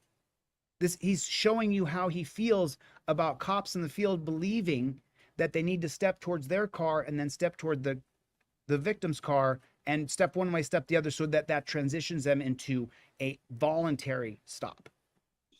Interaction, and that's what I understand the trooper two-step to be. I have yet to read, and there's lots of cases out there, but I have yet to find a single case that says that is an absolute requirement to show that this is now a voluntary contact. It's a thing you can do. It's something you can do, and it's something they are doing. So what he's saying is that he doesn't have to step one way north, one way south, and that there's a case. Rowlett versus Ohio. There's a case. I'm sorry, Ohio versus Rowlett, Robinette. So there's case law already established. I've never seen any case law that says that I have to tell them that they're free to go. I've never seen any case law that says that I have to tell them, here's your documents back. We're now, your stop is now over. I've never seen any case law like that. So he's saying that if the cop walks up to you and he goes, okay, here's your documents back. I'm just going to give you a warning for speeding. You know, hey, did you see Aaron Rodgers got knocked out of that Jets-Bills game the other day? Oh yeah. You saw my Jet sticker, huh? Yeah. You got knocked out of the game. You mind if I search your car? There doesn't have to be any delay between, oh, okay, yeah, I'm just going to give you a warning. Hey, listen, did you see that Jets game the other day? Do you see how smooth and fluid it is? He wanted to search your car to begin with. That was his goal. He wanted to search your car the moment he saw you in your Mustang. He's like, I'm going to search that car. So how am I going to do it? I'm going to pull him over, tell him he didn't use a blinker. Let me show you how the interaction goes. Let me show you. So, because what he's saying is they can trooper two-step you, but they never have to do a trooper two-step. And he's kind of mocking the idea that these young guys in the field think that you got to turn one way and turn the other. Why do I got to do that? So he's saying, I'm the trooper now, the trooper in America. We don't want troopers. We want peace officers. We want rights protectors. We do not want troopers in the United States of America. That was for racism in the 60s. We had troopers to go quell the blacks. We don't want troopers. We don't want them for the blacks in the 60s, and we don't want them today. We don't want troopers. We don't want it. We don't want a state trooper. Okay, so cop pulls you over, and he's license, registration, proof of insurance. You do everything I'm supposed to do, no problem. You got your trifold here. You got everything's ready to go. It's up here. It's all rubber banded up. You use this nice broccoli wad rubber band. There it is. He says, license, registration, proof. You're doing everything I asked you to do. Here's your license, registration, proof of insurance. He goes, hey, you know, you didn't use your blinker back there on 4th. Officer, I invoke my Fifth Amendment right to remain silent. Thank you. I appreciate your time, sir. You sit down. He goes back. He's like, okay, invoked a Fifth Amendment right. He goes back. He writes you a warning for not using your blinker on 4th Street. He comes up. He goes, oh, okay, Jose, it's cool, man. Listen, I'm not going to hassle you. You invoked your Fifth. Here's your warning for your ticket. I have no plans on harassing you or giving you a ticket, anything. Have a nice day. Okay. Hey, did you see that Jets game yesterday? Is the stop over? Yeah, the stop's over. Oh yeah. Okay, the stop's over now, right? Yeah. Okay, then I saw the Jets game. Did you see Aaron Rodgers got carted out on the first round? Yeah, I saw that first period. He got taken out of the game. Can you believe that? I've been a Jets fan for years now. Oh yeah, hey, I saw your bumper sticker on the trunk. You mind if I pop the trunk, take a look in there real quick?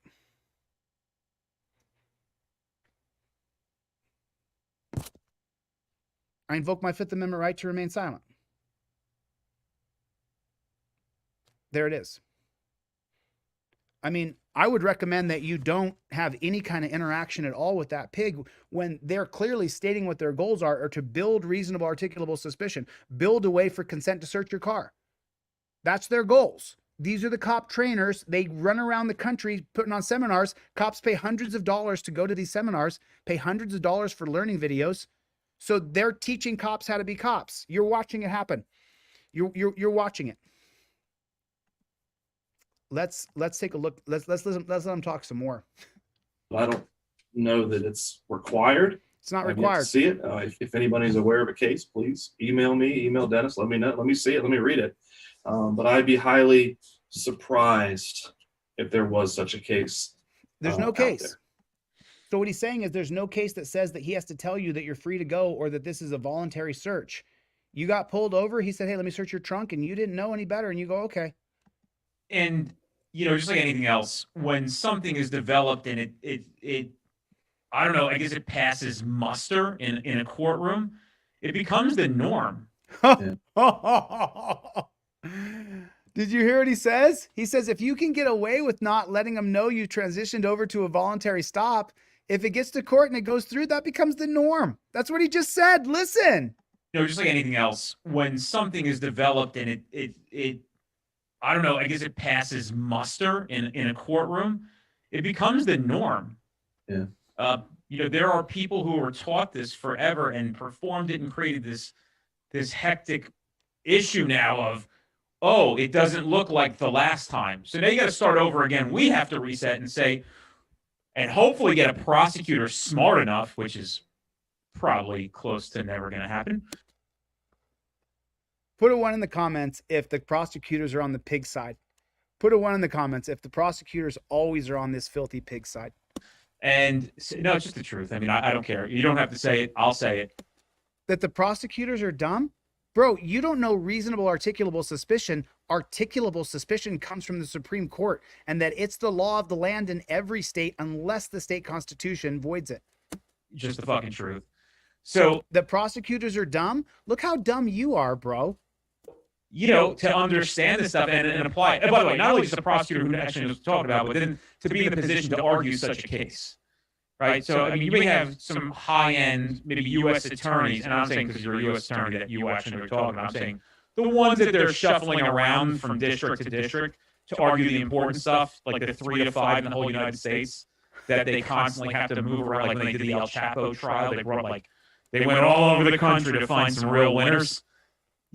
Bro, we feel the same way about you filthy pigs. Put a 1 in the chat if you feel the exact same way, that there's 3 to 5 good cops in total, and they have to roll them out wherever they can go and be like, these guys have never abused anybody. I think they only came up with 3 names out of all the U.S. attorneys they found. That's about the same with cops, bro. You guys towed the thin blue line and hurt us constantly. 3 that needed to come and argue and convict El Chapo. So, to understand the factors of voluntary consent and argue it correctly. And by the way, argue it on the side of the cops correctly, that you voluntarily consented to search and that's why you went to jail and that your conviction should be upheld. That's what he's saying. This is the dynamic of this company, so I'm very comfortable being uncomfortable. Oh, really, bro? Then how come you won't debate me? I sent you about 100 messages asking you to debate me. If you're comfortable being uncomfortable, then get on a debate with me. I'll take you to pieces, bro. We have said things against these. So it cuts off right there.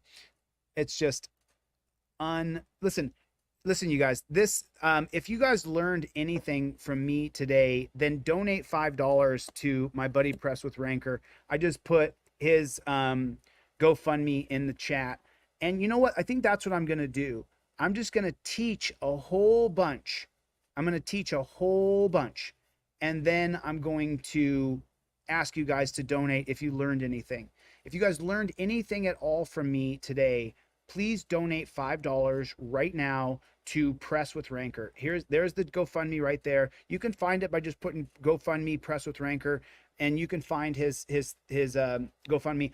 It's up right here. Let me check it real quick. Let me see if anybody's donated $5. I need people to donate $5. Yeah, we got people who put in $5. Anonymous put in 100. So we've only had 2 people donate with 300 people on this stream. So that has to change. You guys, that absolutely has to change. We have got to help people who need our help. And this fundraiser is 100% for Garrett Van Ness's legal fund. He was illegally arrested. Put your hand. Hey Press, hey Press, you should put the video that I made. You should put that video up here. But listen, his GoFundMe, we absolutely have got to raise $2,500, and we are only at 1,000. So I need you guys to donate, pretty please, with sugar and cherries on top. I'm only asking for $5. I'm not asking for more than $5. With 300 people here, $5, that's $1,500 that we raise, and we reach the $2,500 goal. So I need you right now to donate $5. If you learned anything from me, if you've ever taken anything away from me and you've been able to use it on the street to battle police, then take the $5 you would tip me and put it in Press with Rancor's GoFundMe. Pretty please. And DLZ Clips, make a short of this, because I've got to get his fundraiser to $2,500 to get that lawyer. It has to happen. We have got to get him an attorney. So if you've donated to my PayPal, Venmo, or Cash App, you can donate directly to me. Put Press with Rancor right, press right on the thing, and I'll put every dime. As a matter of fact, I have some donations. Let me read the people who so far. I got Victor Rice in for 25 right here. I got Matthew Strauss, Alan, all these folks, Susan Martinez, that's one of our people. Almost every single person in this fundraiser is from Team DLZ. Eric just put in 10 bucks exact. Thank you, Eric. If you guys have ever learned anything from me, if I've ever taught you anything, then I need your $5 right now. And I'll continue to teach. I'm not going to shun anybody because you don't have $5. But if you have more than $5, donate it now. Right this second. I have got to get this man to $2,500. And if you don't know what happened, his story is horrendous. This man went out and was auditing police, pointing his camera at them, had flipped them off. I went through the whole breakdown on the last fundraiser we did where we raised just over $1,000. And now they're trying to prosecute him and charge him with a felony for pointing his camera at the cop. If you don't believe me, it's on video. Here's the entire crime. There it is. He's on the Can you street. get that flash out of my face? So he's standing there filming a cop. That's all he's doing right now. He's not threatening to attack. This is the same group of cops who he has flipped off and has a long running feud going on with.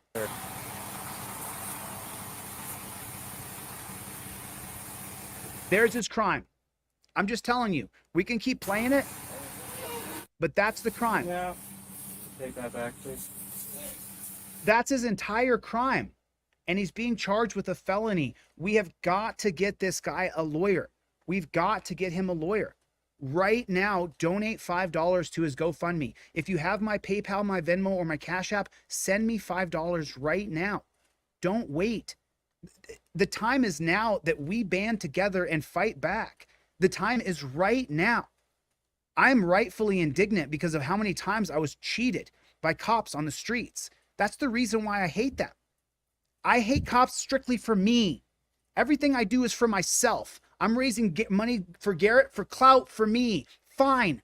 I'm the most selfish, evil bastard there is. Who cares? Your $5 will help him get his lawyer. You found him through me and I'm awful. Who cares? Send $5 into his GoFundMe right now. There's hundreds of people watching. Hundreds. There's more people on Facebook watching. There's people on Twitter watching. People are watching right now. Hundreds of you. Be the person who does it. Be the person who pulls your phone out and sends $5 to that GoFundMe. You have 20 and you send 20. We want to get him to his goal, and now he has trial in less than a month. He's 1 month away from trial. We have got to get him an attorney right this second. So that's why I'm asking you, please. He has a GoFundMe. I put the GoFundMe in the chat. That way all the money goes directly to him. The people who are faithful and know me, send me your $5 right now, right this second.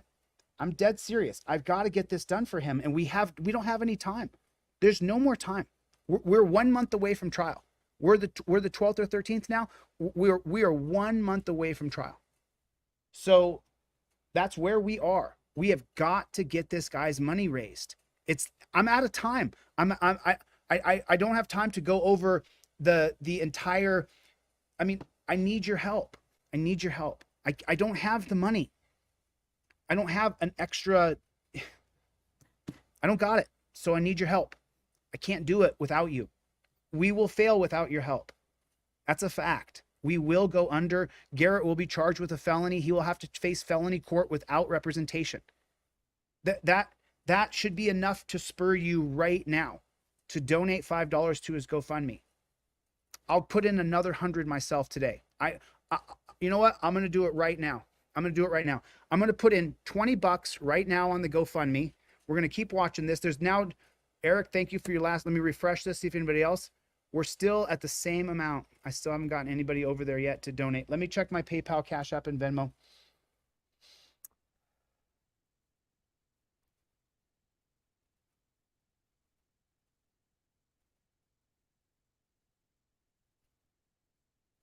Thank you, Alexander. I appreciate your donation. Thank you so much.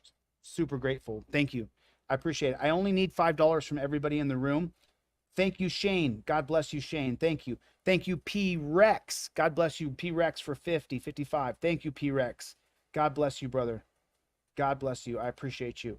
So I've got 57 on the Cash App right now. Let me check the Venmo.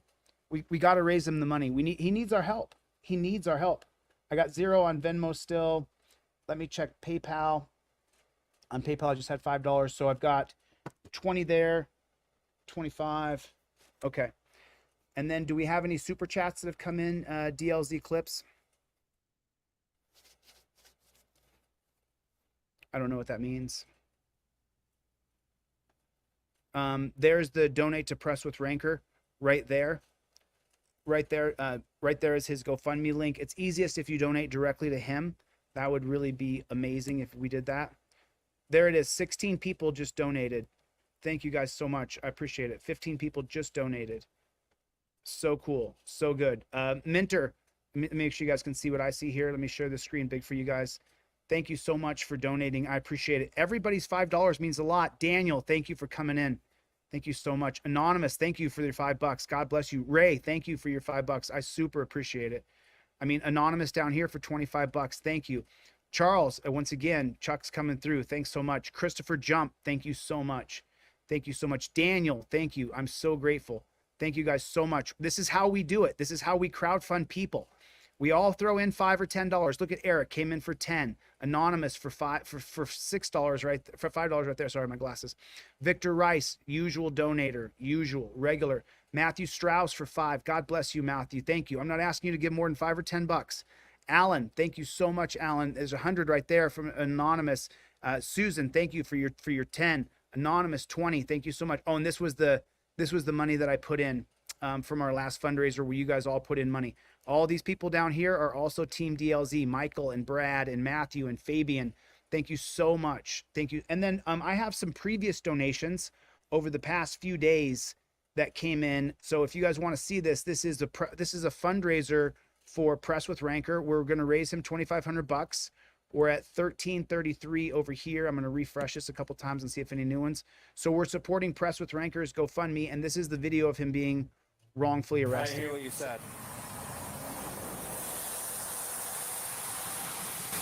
Can you get that flash out of my face, sir? There's no flash in his face. There's no flashing.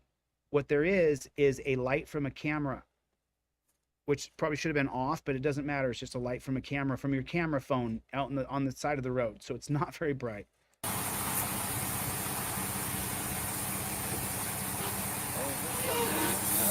No. Take that back, please.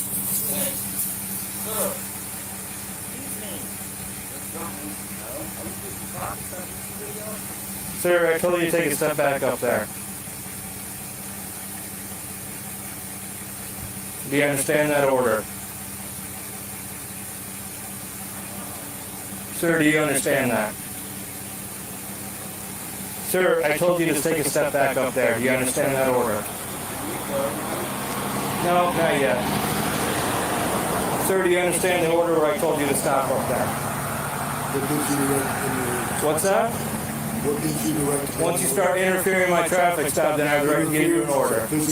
I told you to stop right up there. I told you to stop up there. How am I interfering? I told you to stop up there. I don't care what you told me. That is a lawful order, sir. How is it a lawful order? Because you're interfering with this traffic stop. How am I interfering? You are taking my attention away from them, which are lawfully detained. Away from me? No, you do not. Oh, yes. No, you do not. Yes. Sir, do you not go back up there where I told you to stop? You will be arrested for obstructing. Yeah, I'll give you 1 second. No, back to where I told you, sir. Sir, if you do not go back up there, you will be arrested for obstructing.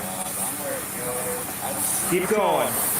Keep going, keep going, keep going. No, no, no, no, that is not where I told you, sir. Right up there. Right up there. Sir. I mean, what is this? Why can't he film the stop? They know who he is already. They admit it at the end of the video. They just wanted to arrest him. They already know who he is. At the end of the video, you hear him go, "Is that the guy?" "Yeah, that's the guy." I told you. You did not tell me where. Sir, this is your last warning. You will be arrested for obstructing. How's he obstructing? He's standing 10 feet away filming the stop. He's filming the stop because that's what he does. That's how he's an auditor. That's what he does. Go stand up by your vehicle. is a physical act. Sir, go stand up by your vehicle. You do not tell me where to resort. Sir, you are interfering with my traffic stop, therefore you obstruct. I'm giving you a lawful order to go up to your vehicle. This is your last warning before you're obstructed. Before you're arrested for obstructing. Okay, so under threat of arrest. Tim Clark, thank you so much for your donation. God bless you, brother. Sir, I already explained Under it to threat of you. arrest, right? You That is just the said you're gonna arrest consequence. me That is the consequence of your actions. of my action. Yes, sir. So if I do not comply with you telling me to step back, you are going to arrest me for obstruction. Yes, sir. Do you understand that? I don't. What's I that? don't. What don't you understand about it? Where you get off saying I'm obstructing? I don't get off anyway, sir. I'm doing my duty right now. Sir, return to your vehicle. Obstruction is a physical. Sir, return to your vehicle. So he's being charged with a felony for this. I'm going to show you guys the arrest in 1 second. He's about to grab him and arrest him right this second. DLZ clips, put my Venmo, my PayPal, my Cash App up as soon as you guys can right now. Donate $5 right this second. Pretty please. I need you guys to donate right now. I need $5. I need $5. A crackhead can get a hit of crack every day. I need to be able to get $5. That's what I need to get. I need $5. I need $5 because if enough of us give $5, this guy gets an attorney. And if I have to sit here and e-beg and try to get the money together, I'll do it. I don't care. I don't care. If you guys haven't noticed one thing about me, I don't give a flying what people say or think about me because I have a mission. I'm on that mission. You guys never hear me come on here and say, hey, what do you guys want to see me do next? It's not up for committee. I know what has to be done next. Terry versus Ohio's got to go down. End of discussion. The Supreme Court needs to be elected. These racist laws need to be wiped out so they're not applied to all of us. I need to run for governor and I need to win. I need your help. I need your help. I need $5 from you right now. There's my Venmo. There's my PayPal. There's my Cash App. God bless you, Debbie. Thank you. No, Debbie, God bless you. Thank you so much. Thank you so much. Debbie, I would like it if you guys use my Venmo, PayPal, or Cash App, or use his GoFundMe because they take such a big percentage of this. I'm still going to give every dime of Debbie's $5. So I'm going to put in the other half of that because we got to raise him the money. Tim C., thank you for your donation. I appreciate it. God bless you. Chuck, thank you for your donation. Let me go refresh the GoFundMe page here. Boom, we're at 1433. We're at 1433. We're almost $500 up. I've got some donations here. I'm putting in 100 as well. So let's take a look at where we are here. We got Steven. Thank you for coming in. God bless you, brother. Thank you so much. Let me open this big so you guys can see it. I'm just going to clear that 1 second so we can see the donations. Luis, thank you so much. I only asked for $5. Wow, Andrew, 50. Thank you. Andrew's got the 50 to give. Thank you so much, Andrew. Thank you so much. I appreciate it. Charles, thank you for coming in. God bless you, man. Thank you, Charles. Super big. Anonymous, thank you. Doesn't even need to be recognized. Just putting in the $5. Thank you so much. Jason, thank you so much, Jason. I mean, we can do this together. We can do it together. We can do it. We're only going to raise $1,000. So we only got to get to $2,000. We're going to stop at the next 1,000. So Lucida, $25. Thank you, Lucida. God bless you. Milton just came through for another $5. Wow, thank you, Milton, so much. I appreciate it. We're only going to get to 2,000. We only got to get to 2,000, and I'll tell you how much I have over here in 1 second. Anonymous, thank you. And then Ray, and we're going into the same ones who I mentioned 12 minutes ago. And there's Chuck for 20, thank you. And Anonymous and Christopher Jump came in for 5. Thank you so much. And Daniel coming in for 5. That's all I asked you for. Thank you so much. Anonymous, super grateful. And now we're down to Eric and Victor again. I think Eric, Victor, and Matthew kicked off this round, and Alan and I finished off the last one. This was your all's money. So Victor right here and Eric right here. Thank you. You guys started this fundraiser off. And now let me check my Venmo, PayPal, and Cash App. Let's get it to 2,000. Let's get it to 2,000 and call it a day. Let's get it to 2,000. And then I'm going to call my heavy hitters for the next 500 because it has to get done. And so I'm going to call a couple heavy hitters. I'm going to call a couple. Let me send a text. Let me send a text.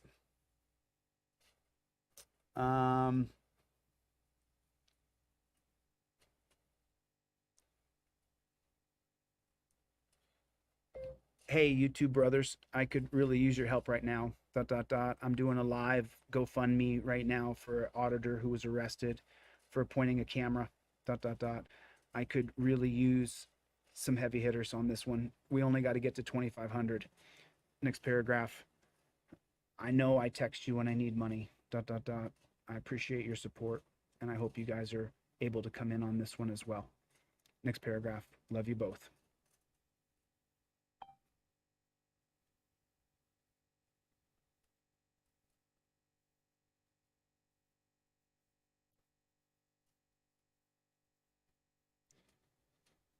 We're pretty close. ... I'm gonna get it to 2,000. ... And then we really only have about 500 left after that. But I'm not gonna stop tonight until I get us to 2,000.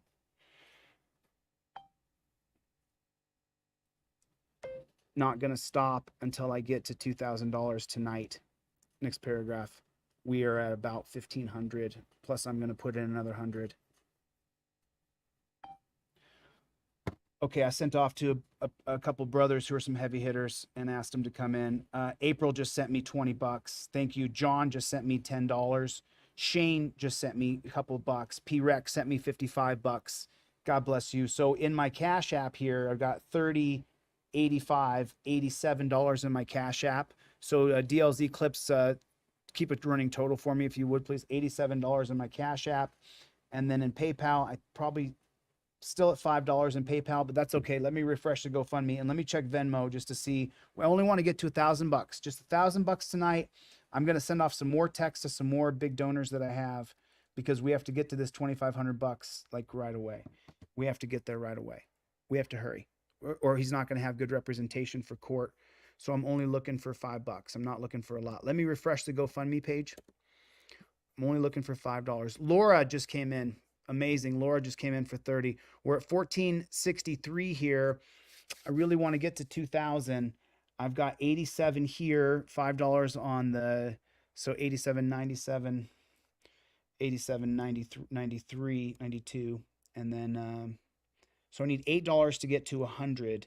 So I need $8 in my Venmo, PayPal, or Cash App so that I can put this straight 100 over here. And then we're at 1563. So we're going to have to raise another $363, which has to get done. There's just set a goal and achieve it. Set a goal and achieve it. Set a goal and achieve it. Set a goal and achieve it. So right now, if you guys know any other donors, reach out on a text message, a phone call, other auditors, other people who can help. Please, right now, donate $5 if you could, please. That would really be. And then let me check these. Laura Fincher just came in for 30. Thank you, Laura. I appreciate it. We're going to take a look at all of these again. We're getting closer. We're getting closer. And that's what I care about. We're getting closer. So now I showed you guys, I told you I'd show you the arrest. So now this is where he gets arrested right here for pointing a camera, which is just atrocious. Where you get off saying I'm upset? I don't get off anyway, sir. I'm doing my duty right now. He says he's doing his duty. Doing his duty is going after people who are filming him and retaliating by the police. Sir, return to your vehicle. Obstruction is a physical. Sir, return to your vehicle. This cop thinks he's going to be the one to take this guy down and stop him and put him in a dungeon.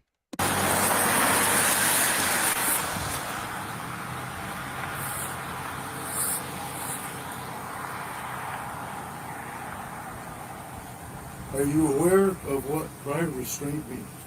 What's that? Prior restraint. I don't understand the question. Of course he doesn't. Do you know what prior restraint is? I don't understand the question. So no, you do not? Do you understand my orders that I'm giving you right now? Your orders. Stay right there, sir. Do not come another step forward or you'll be arrested for obstructing. I apologize. Oh wait, you took another step forward, sir. Therefore, you're under arrest right now for obstructing. Put your hands behind your back. Put your hand. Hold on a minute. You're arrested for a felony obstruction because you took a step? Therefore, you're. I apologize. Oh wait, you took another step forward. Thing. I apologize. Oh, wait, you took another step forward, sir. Therefore, you're under arrest right now for obstructing. Put your hands behind your back. Put your hands behind your back, sir. How am I obstructing? Put your hands behind your back, sir. I'm not Do resisting. not reach for anything. Put your other hand behind your back. You're under arrest right now for obstructing. We'll get your license in a Oh my God. second, sir. Tough one. And mind you, this man has to let these beta male chumps do this. It's pitch black on the side of the road. If he had ill intentions, don't you think it would come out now when they're this close to him? He didn't have any ill intentions. He was just there filming them, and they knew it, and they didn't like it. You are aware that obstruction is physical act, right? You took another step forward, sir. That is physical. No. You took another step forward. It became a physical act of obstruction because you were in a space where I didn't want you to be, and I didn't like it. Obstruction is a physical act. You do not tell me where to stand while I'm filming. I have every right to film you.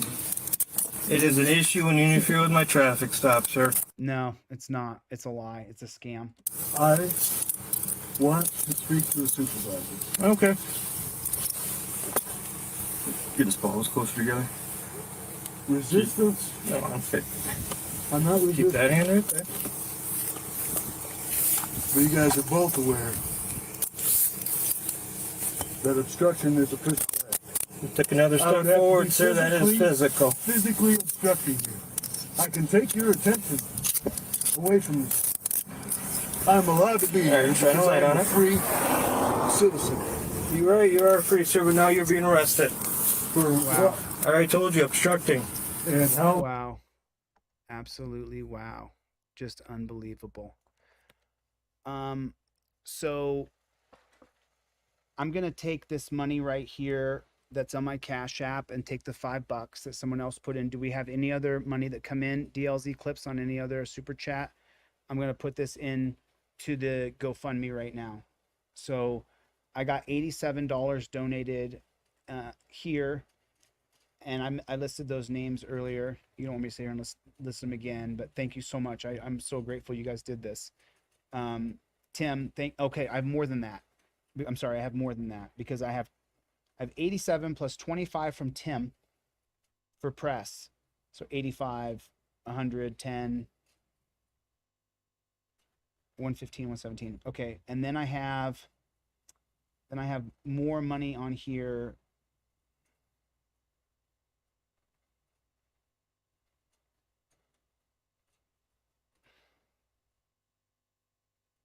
I know I got a couple more donations right after the live we did last week, and I just want to get every single dime.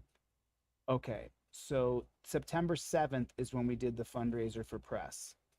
So then on the 8th, on September 8th, I received money on the 8th from people. $25 from Tim. And then you guys got to put the name press right on the subject line. Okay. So I got $115 from people who donated here. And then I'm going to put in 100 myself. So that's $215 because I'm going to get this guy to his goal. No matter what, I'm going to get him to his goal. So I'm going to go over here and I'm going to donate $215 right now.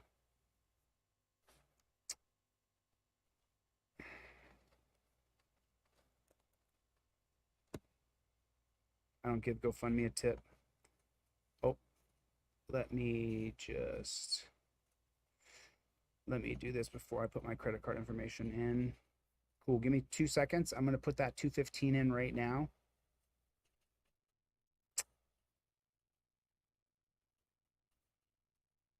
There it is.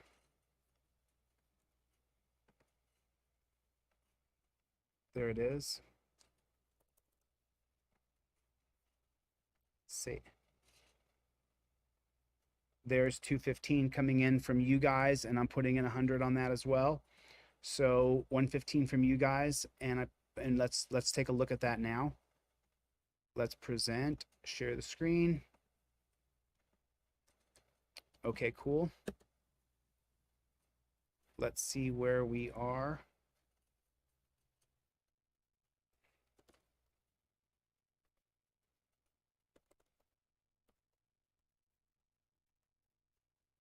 We're at 1688. We're at 1688. You guys see what I see here? We are at 1688. I only want to get to 2000. So we still need $312. So we still have $312. What's up, Playboy? What's up, Playboy? Trying to get to, I got Press with Rancor's GoFundMe going. I'm trying to get to 2,500 bucks, but tonight's goal is only 2,000. I'm just trying to get to 2,000 tonight. What's up, Right Way Ministries? Good to see you, brother. Good to see you, amigo. Good to see you. There are, you have no idea. There are so many amazing people that I've met along this journey, and Right Way Ministries is one of those people. Absolutely amazing human being. Les Paul is one of those people. He's been around for a long time. And this is Press with Rancor right there. And so he said, another step forward on an arbitrary distance on a public easement, which is traditional public policy. So that's where we are. We're doing a fundraiser right now for Press with Rancor. We're going to get him to $2,000 tonight. Call it a night for tonight. We got to get to 2,500 bucks. So there'll probably be one more fundraiser for 500 bucks, but I'm not going to stop until we raise the money for him. I'm not going to stop. $2,500 is the first payment. There's going to be another payment after that for 2,000 or 2,500. So I'll have to raise it again. But that's what I'm going to do. I'm not going to watch the guy get persecuted and prosecuted and go to jail. No. So I need you guys to donate $5 right this second. There's my Venmo, PayPal, and Cash App. I've cleared them all. I'm going to clear them all so that we can start fresh and new, because we have to raise $312 more. I'll be here all night. I'll be here all night. I'll be here all night long until we get there. Boom, Helen. Oh no. Oh, she tried to scam. That's a bummer. That's a bummer.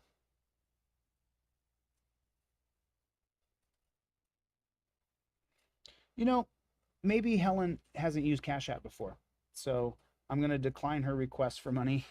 Which, by the way, you guys, please, I can only do what I can do. I wish I could fulfill everybody's request for donations. I just can't.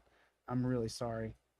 I wish that I could. I did, though, on my birthday the other day. Someone sent me a request for a donation. It happened to be my birthday, and I was having my morning moments, and I was sitting there looking at my phone, and I was like, someone said, "Hey, Chille, I need some money to catch a bus." And I was like, I decline them every day. I get about 50 a day, Cash App, Venmo, PayPal requests. And I decline so many every day. I can't wait till there's a day where I don't have to decline them. I know. And then Fire put in here that, he said, we're all living paycheck to paycheck. 100%. That's why I'm only trying to get $5 out of 200 of you. Because if I can get $5 out of 200 of you, I know that you're donating to someone you don't know. Let me refresh this and see if there's any more money come in. We're still at 1688, and we got to get to 2,000. That's how far, unless you guys donate to my Venmo, PayPal, or Cash App, and then I can take the money directly from my Venmo, PayPal, or Cash App. So we need 300. Oh, it looks like I got some money. Someone just came through. I think, nope, still at the same. I put in a little bit more. I guess I didn't quite have that much, but that's okay. Let me check the people who've donated here. April and John and Shane and P-Rex. Thank you guys. Thank everybody so much. I'm super grateful.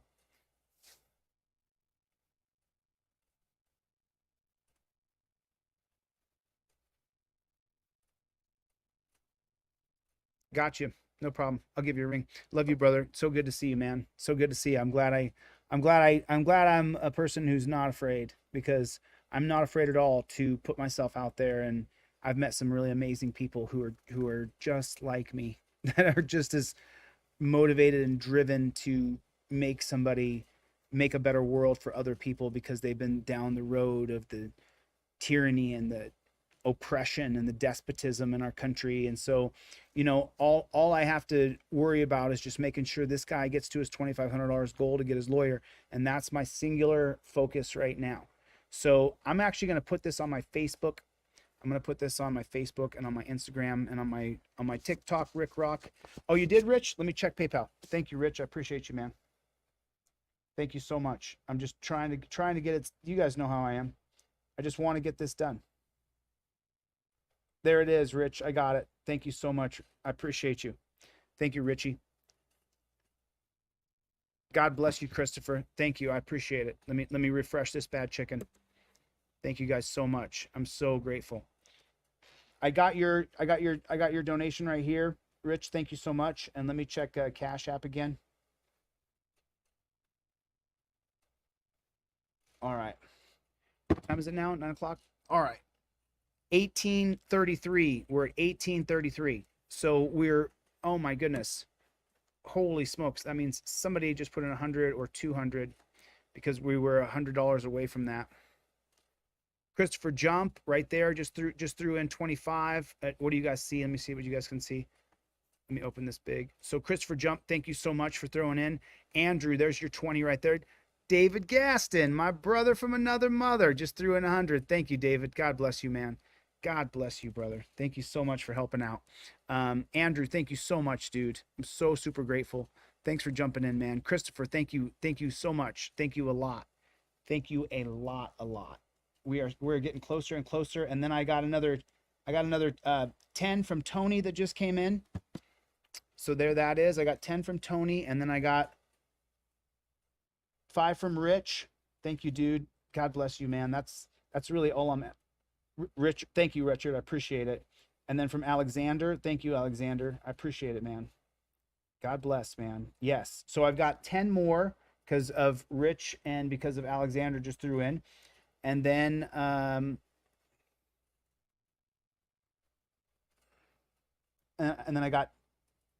I was right. Helen just hadn't used. God bless you, Helen. So Helen sent me a request for $15 and I declined it. I was going to decline and block because I thought someone was like trolling, but then I didn't block her because I was like, maybe she made, and she did. She made an error. She turned around and resent me that same $15. Yes. Thank you, Helen. I'm super grateful. So I've got 25 and then Brandon just came in. So I got 25 here. And then I have over on PayPal, 35. So I got 35, 36. I got $36 more. I'm going to put that in. I'm just going to put it in. Do I have any more super chats come through? I'm going to put $36 more in there. Nice, Sammy. Sammy with quite possibly the best mugshot of all time, Trump's. You know, I'm not a Trump fan because he wants to bring back stop and frisk. I'm not a Biden fan because he's a part of a crime family. And you know what? Okay, so Right Way Ministries just said to refresh that fundraiser. Might take 1 second, Right Way. But at the same time, Trump has the best mugshot of all time. Like that is, and from what I understand now, I put his picture out right when it came out, that mugshot. And I said, this is the best mugshot ever. This is going to probably go viral for him. And then it absolutely did. It absolutely did. It went viral. Trump's mugshot is the best mugshot of all time. Come on. You got to just be a student of culture. Like, come on. Like, come on. You are a student of culture. You know, and I know. Not yet, Right Ways Ministries, but I do have this 36 over here to put in. So I'm going to put in this $36 right now. It doesn't bother me one bit. I will sit here. God bless you. What? Helen. Helen came in with another 15. Helen, did you mean to do that? Do you need me to send you that 15 back? Because I think you're just figuring out Cash App. But if I'm going to hold on to that 15, Helen, until I know that you meant to send another $15. I want to make sure that you meant to send that because I don't. Yeah, he made a lot of money from his mugshot. Like okay, Donald, thank you. I appreciate you so much. So Helen, I'm going to wait, but Helen put in another 15. So I've got 30, 41, 51. No, 30, no, 15, 16, 26, 41. Why am I so dumb? I told you it's hard to do math. 30, 41, $41. $41 on Cash App. And then let me check my PayPal real fast. Sorry, I guess I could put this up here. I guess I could put my phone up here. So I got $10 on PayPal. So I have $51 more. That $51 though will bring us, let me refresh this fundraiser too. Ooh, yes. Yes. And yes, we're at 1955 right there. And I got $51 right now to put in the pot. We achieved the goal. Yes! Yes! Yes! Yes! Thank you. Thank you so much. Yes! Yeah! We only have 500 to go. We'll do that the next one. Yes! Yes! Yes! Yes! We have 500 to go. Yes! Press, here's your money, brother. Here's the 51 in donations. I already put my 100 in, Press. I wish I had more, brother. I wish I did. I'm just a person. So so let me pause this sharing for a second so I can put my credit card in there. I just want to cry right now. I'm like so happy right now. We did it. We absolutely did it. $51 from you people that I'm donating right now. This is absolutely amazing. Right Way Ministries, thank you so much, bro. I appreciate you coming in, man. God bless you, Right Way Ministries. You are, if you want to see a man devoted to Christ, you go take a look at Right Way Ministries. This guy's doing the best he can with the human assets that he was given. He is an amazing human being. So there it is, right? Oh, I put that in anonymously. Whoops. I guess I clicked the wrong buttons. Sorry about that. Well, you guys just said I was going to donate 51 and then $51 miraculously shows up in here. We did it. There it is. There it is. I'm sorry, my name's not on it, but you guys just know I just put that $51 of donations that came in. Let me refresh this bad chicken. It'll trigger up in a second because we were at 1955 before I put in that 51. Let me see all donations here and see what pops up here. David Gaston for 77. Once again, coming through. David Gaston put in 100, and then David Gaston put in 77. Christopher Jump, when I was dying, put in that 25, and Andrew was already in there at the same time. Amazing. Amazing. Absolute. Rich came through in a big way. Alexander came through helping. Tim, thank you so much. I got your money donated as you sent it to me and asked me to do. Thank you so much, dude. Luis, Laura came through, and Dub came through, and someone anonymous who didn't need credit came through, and Steven came through, and Luis came through. Thank you. And Andrew came through. God bless you guys. I'm only asking for whatever you can give. Anonymous came in and put it in. And then Jason, thank you, anonymous donor. Just because you don't want your name displayed doesn't mean I'm not so grateful that you did that. Jason Yang came in for 5. Thank you so much. Lucida, thank you. I appreciate it. Milton, we did it. Way to go, Milton. Thank you. Daniel Black, 20. God bless, Daniel. An anonymous donor came in. Thanks a lot, man. Your name's not there, but we know you matter, man. And then Charles down here, Chuck, good to see you. Thank you. Anonymous came in for 25 bucks right there. You know, it's a big deal. It's a lot of money. Christopher Jump was in he came in twice. I think Daniel's in twice. I think I said his name twice now. Eric, thank you so much, Eric. God bless you, dude. Victor Rice coming through. Matthew Strauss, amazing. Thank you, guys. Alan, and this goes into some of the previous donations.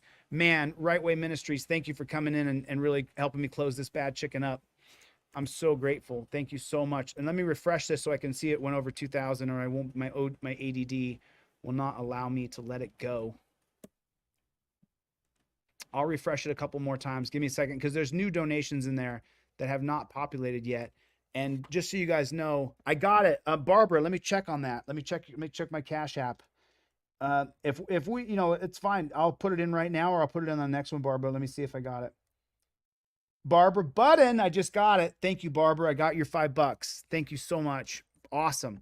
Awesome. Remember, y'all listen, we're crowdfunding. We're still a relatively small group of people, but we're crowdfunding. That's what we're doing here. That way, guys, who can come in with the 100 and the 500 people who come in like that, super grateful. But we can get it done $5, $20, $15 at a time. We can do it. We don't have to let this man face the dungeon and not give him tools to fight back. You guys saw his crime, pointing a camera and the cop was butthurt.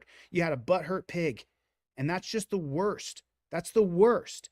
So we did it. We raised the $1,000. I wanted to raise 1,000 last time. I wanted to raise 1,000 this time. Refreshing. 2006. There it is, right there. There it is, right there. We did it. There it is. We did it. We did it. We did it. Press, you are so welcome, dude. You are so welcome. You know, Press, this is my forte. I've raised millions of dollars in my life. I've helped numerous companies do fundraisers. I raised money actually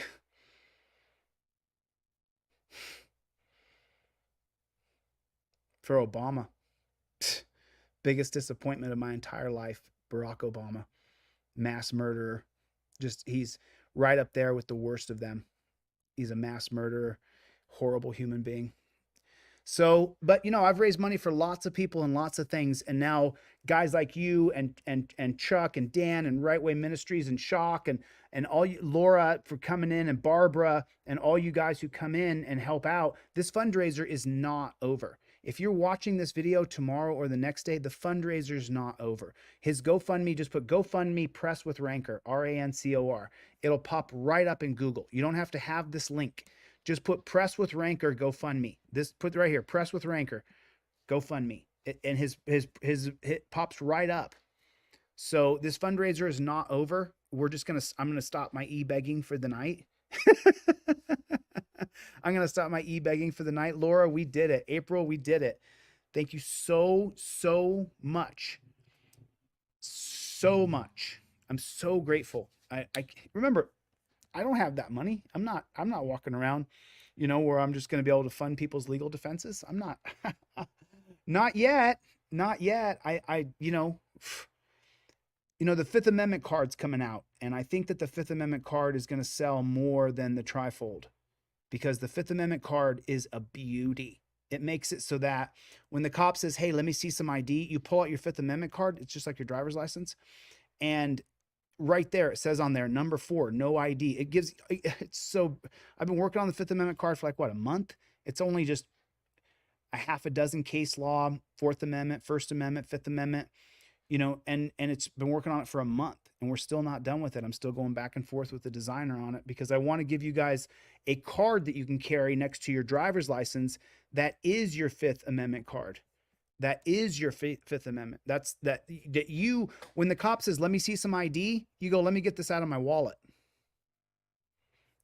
You give him the Fifth Amendment card. It's my property. I plead the Fifth.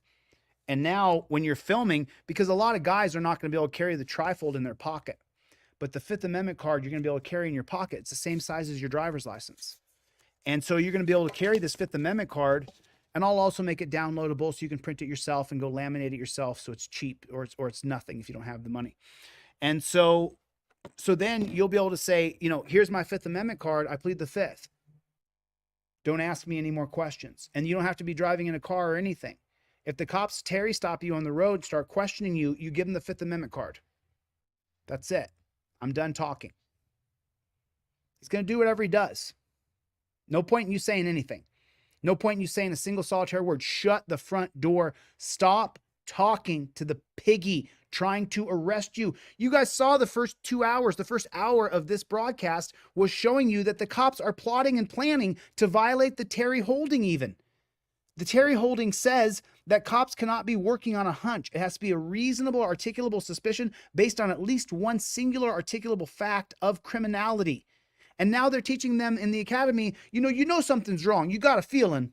And that is not what Terry is. That's why I say it's a tyrannical police state, prison state, death state. But what we're doing here on Team DLZ, we just raised this guy $2,000 in 2 broadcasts. That's what's up, Playboy. That's what's up. Refreshing. 2006. Great. When I check this next week, when I check this in a couple days, I really hope and pray that someone was like, you know what? They got 500 to go. I know my cousin in Cincinnati's got thousands and the cops wrongfully arrested him last month. You got a cousin, you got a best friend, you got someone who's got deep pockets that was cheated by the cops. Send them the fundraiser. You have a cousin, you have a best friend, an ex-lover, your brother, you have somebody that was cheated by a pig, and you know the story, and you know they hate cops, and you know they're rich. Send them the fundraiser. Send them the fundraiser. Send her the fundraiser. Send him the fundraiser. Send it over. There it is right there. It's in the, there it is. You know somebody who's been cheated by the pigs. You know them. You heard their story. You heard their story. Don't deny it. You know it. Don't deny the testimony of the truth. Don't deny it. You know someone rich who got cheated by the cops. Send them Press's fundraiser. We got 500 to go. Takes one guy with a wallet more than thin, just thick. Just not even thick. It takes one person who's been cheated by the cops with a medium-sized wallet. Medium. We're the peons. We are the peons. You know that. That's why it takes us, an hour to raise $1,000 because everybody's putting in their 10, their 15, their 20, their 50. Everybody's putting in what they can. You get guys with like Right Ways Ministry that can come in and drop $175. He's got the money. Right Way Ministries has got the money to come in and drop that amount of change. I put in 100 tonight. I put in a little more, 105 or something like that. But who cares? I'm not walking around with a thick ass. I do okay. I'm not dying. Not anymore. Because there's so many people who get cheated by the cops. Maddie, I would love to take the day off, Maddie. I can't. Every day there's people. Oh, shoot. You know what? Let's transition this. Let me show you guys the video that someone from Instagram sent me. Ooh, DLZ Clips. Are you ready? What's up, Playboy? Thank you guys. Let me say thank you one more time to everybody who donated. Please share this fundraiser with any friends or family who you think may put in $5 or may put in 500 because he's going to need 5,000 by the end of the day, just so you know. This is the first fundraiser for Press. There's going to be more. 100%. 100%. There's going to be more fundraisers for Press.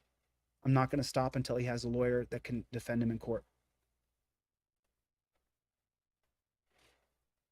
Just imagine it was you and you needed help, and then someone who had a channel with hundreds of thousands of followers or subscribers or friends. Imagine if you called that person and said, hey, will you help me? And they said, no. Or they didn't try. Dr. Donna. Dr. Donna's a regular donator, contributor, passionate freedom fighter. I'm just saying, imagine it was you. Imagine it was you and you knew me and I didn't help you. Oh, dude, come on. Come on. Come on. Come on. Don't give me that. All right, let's watch a video. This is amazing. A guy from Instagram sent me this video. And it's him in the video. Let me see if he got my DM to see if he'll come on StreamYard. Did he get? He did not. I'm going to call this fool right now. Let me see. I'm calling him right now. Let's see if he's going to answer. This is the guy in the video you're about to see. Wait till you see what they did. Wait till you see what the cops did to him. Come on, bro, answer. You there? Yeah. Yo, listen, we're about to watch your video. You ready? Yeah. Okay, you ready? I'm gonna stop it and ask you some questions along the way, all right?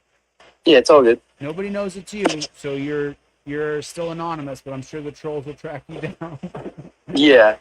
Get ready. So he contacted me because he said the bootlickers in the comments weren't really taking account for what actually happened here. You watch the video. What happened here is someone called the cops and they just attacked the guy standing there. They just attacked him. Is that a pretty accurate description? Oh, it's pretty accurate. So someone calls 911 and says there's someone breaking into cars or looking into cars or something like that. Mm-hmm. And so someone calls 911, which you should not do unless your life's in danger. Don't call pigs. Okay. And then as soon as the cops show up, they see this guy and they just attack him. Right here in Gardens. I mean, Gardens, what? Florida? Mm-hmm. Gardens, Florida.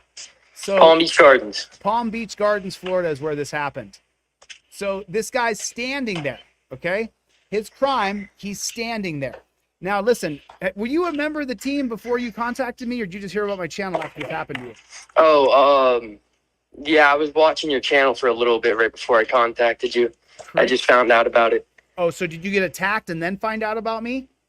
No, like I probably saw a couple. No, I know I saw a couple of your videos before I watched you. Okay, and so then you were like, all right, so you guys are going to be flabbergasted. They call the cops. They attack the guy standing there. This is pretty egregious. This is pretty unbelievable. Investigate, go investigate, go investigate, go investigate, go investigate. You are 12, right? Go investigate, go. No, he's not 12. I'm sorry. You attacked him for no reason and beat him up. He's not 12 at all. He's a full-grown man.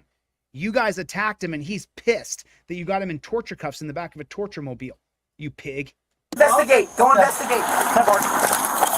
Security guard calls police in reference to a suspicious person pulling on a car handle in a residential neighborhood. All it took was a phone call for you to get your ass kicked. They're going running in to save the day. There's open air drug deals going on. What are you talking about? Right there. Right there. Just so right on the corner. Yeah, I missed the whole morning of work over this. Oh, you missed the whole morning of work? Yeah. He just went around the corner towards that house.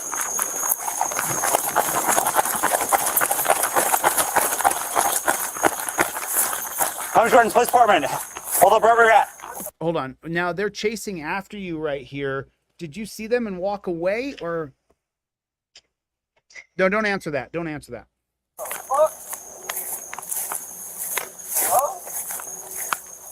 So he says, "What the F? Hello?" And he puts his hands up. Yeah, just hang out wherever you're at. Is there a problem? He doesn't understand what's going on. 12 and 10, 12, 15, 11. What's the problem? We had a call for you going around checking, Down on your knees. Yep. Whoa! There it is right there, folks. There it is. Get down on your knees. And for the Team DLZ disciples who know this, the policy of the Garden Grove, what's it called? The Palm Beach Gardens Police Department, the detainment policy that Terry versus Ohio creates from the Supreme Court. It's a policy. It's not a law. The policy of the Palm Beach Gardens, Florida Police Department is that you have to go on your knees for them to detain you. How do I know that? Why do I know that? How come? How come you think I know that? We had a call for you going around checking, Down on your knees. Get down on your knees. Their policy is for you to live on your knees. That's their policy, that you can live on your knees. As soon as they interact with you, get on your knees. Yep, hang out where you're at. Down on your knees. Hang out where you're at. No, it's so absurd to him that he's like, no. 10, 12, 15, 11. What's the problem? We had a call for you going around checking, Down on your knees. Yep, hang out where you're at. Down on your knees. Hang out where you're at. What the f am I doing? Oh my God, bro! There they are. Cops are attacking him. He's done nothing wrong. Done zero wrong. Zero. Oh my God! When I They're attacking him. tell you to get down, you get down. What am I doing? They're sticking their knees in his neck. They got 5 guys on him, knees in his neck. Look at that. Look at what they're doing to him. This is a man who has not committed a crime. He's done nothing. What am I doing? What am I doing? Look what they're doing to him. One guy's got a knee in the neck. The other guy's got a knee up his butt. Look at that. Knees driving up his butt to hold his hips down. What am I doing, bro? Oh my Look at that. Putting the torture cuffs on him. God! All right. Roll him over. Roll him over. All right. Bro, what am I doing? Why can't you guys just fucking tell me, bro? You're being detained right now for attempted burglary. Vehicles. Yeah. What? Vehicles. Okay, so what's attempted burglary then? Tell me Stay what. hey, What? stay down on the I ground. thought you told me to stand up. Nobody told you to stand up. My bad. Fucking calm down, bro. Jesus, that's not helping. No, he told you to stand up. Shut the fuck up, bro. Mm-hmm. You got it, buddy. You got it. He's done nothing wrong. Of course he has it. All right. Attempted burglary. That's exactly right. Yep. What is attempted burglary? All right, real quick. I'm required to warn you before you make any statements of the following constitutional rights. 1, you have the right to remain silent and not answer any questions. 2, any statement you make must be freely and voluntarily given. 3, you have the right to the presence and representation of a lawyer of your choice before you make any statements and during any questioning. 4, if you cannot afford a lawyer, you're entitled to... So just imagine you're standing there and just clue me in. Where are you right now? Where is this? I'm at my house. You're at your house. Yeah. Okay. Pretty much like 30 feet where this happened from. 30 feet from your front door. Yeah. And you're in the back and the cops just run around and attack you. You have no idea what's going on. Yeah.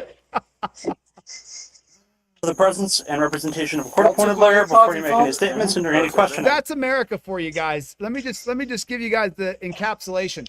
There's America for you. You're at your house. Somebody just calls pigs. You're on the ground in torture cuffs with knees up your butt, knees on your neck. There we are, the United States of America. And we allowed them to do this. And we are the ones who pay for this treatment. 5. If at any time during the interview you do not wish to answer any questions, you're privileged to remain silent. 6. I can make no threats or promises to induce you to make a statement. This must be of your own free will. So you just get a call 7, and then you guys just jump me? Any statements? Zach, that's your name, right?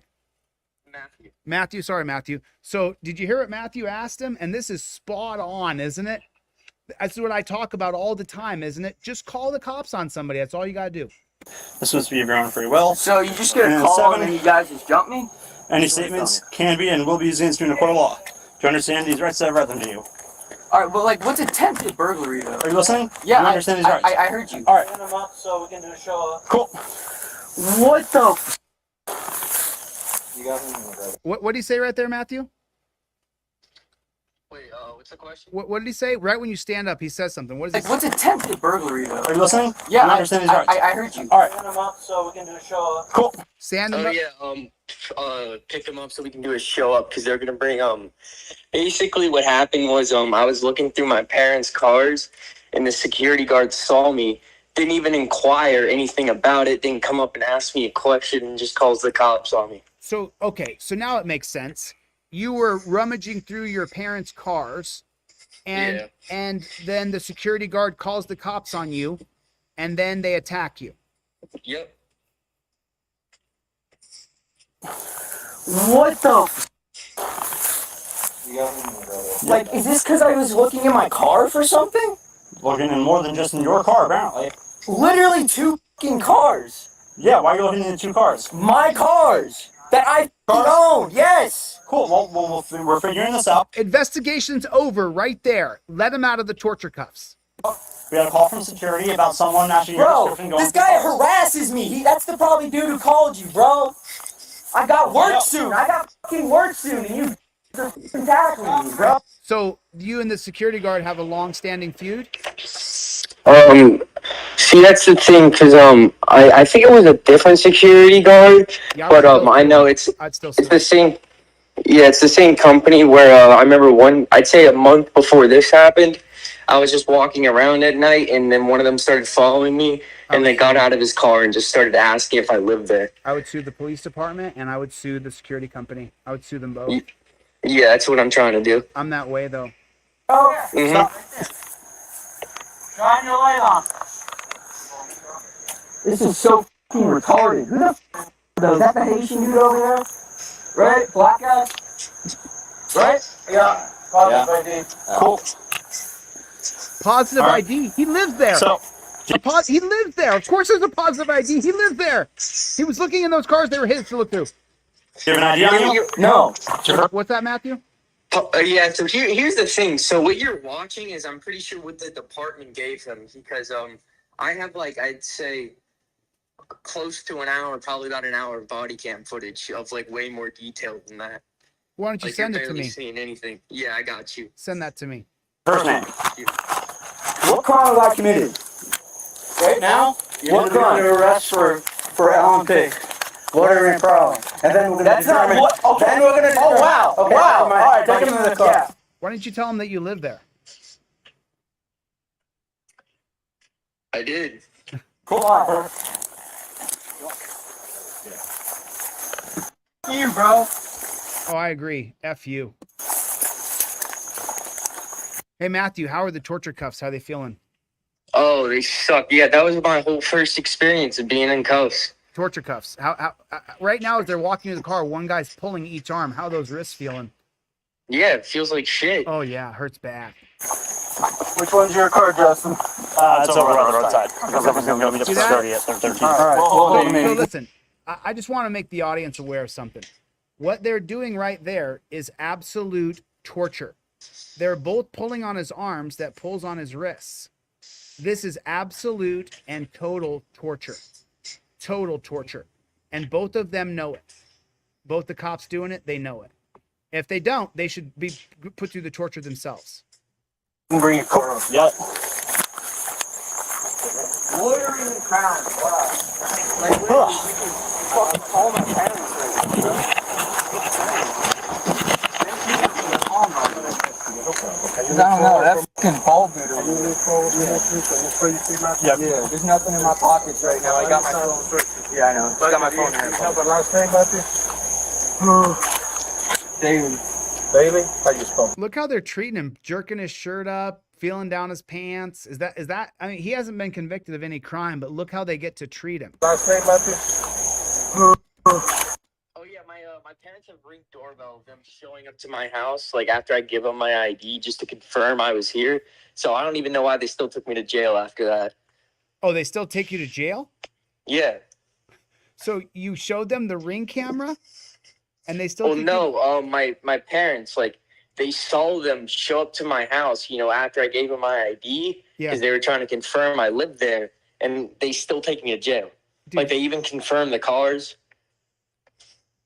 They even confirmed the what? No, like, they even confirmed the cars too, along with the house that I live here. That they're your parents' cars? Yeah. And they took you to jail anyway? Yep. Daily. Daily? How you spell that? D-A-L-Y. You got that? Yep. D-A-I-L-Y? No, D-A-L-Y. D-A-L-Y? Jesus, bro, like, dude f***ing tackles me out of nowhere, bro. Yeah, about that, bro. Oh, yeah. Alright, we're gonna investigate, okay, man? Alright, bro. Like, we can literally... They're gonna investigate, Matthew. How'd the investigation go? Oh, so basically, the security guard gave him, like, 2 random plates, and they ran the plates, and then it didn't come back to me, so they just threw me to jail. Hey, check your messages. See if I sent you a StreamYard link. Literally go knock on my door right now. I'm just saying. Just to show you that was the... Do you have middle initial, Matthew? And I looked... What? Yeah, Middle. W, Wayne. But yeah, that's the thing. And D-A-L-Y? Okay. So, I know for a fact, he saw me... Over here. If we figure out where he lives, then we'll run the cars that are over there.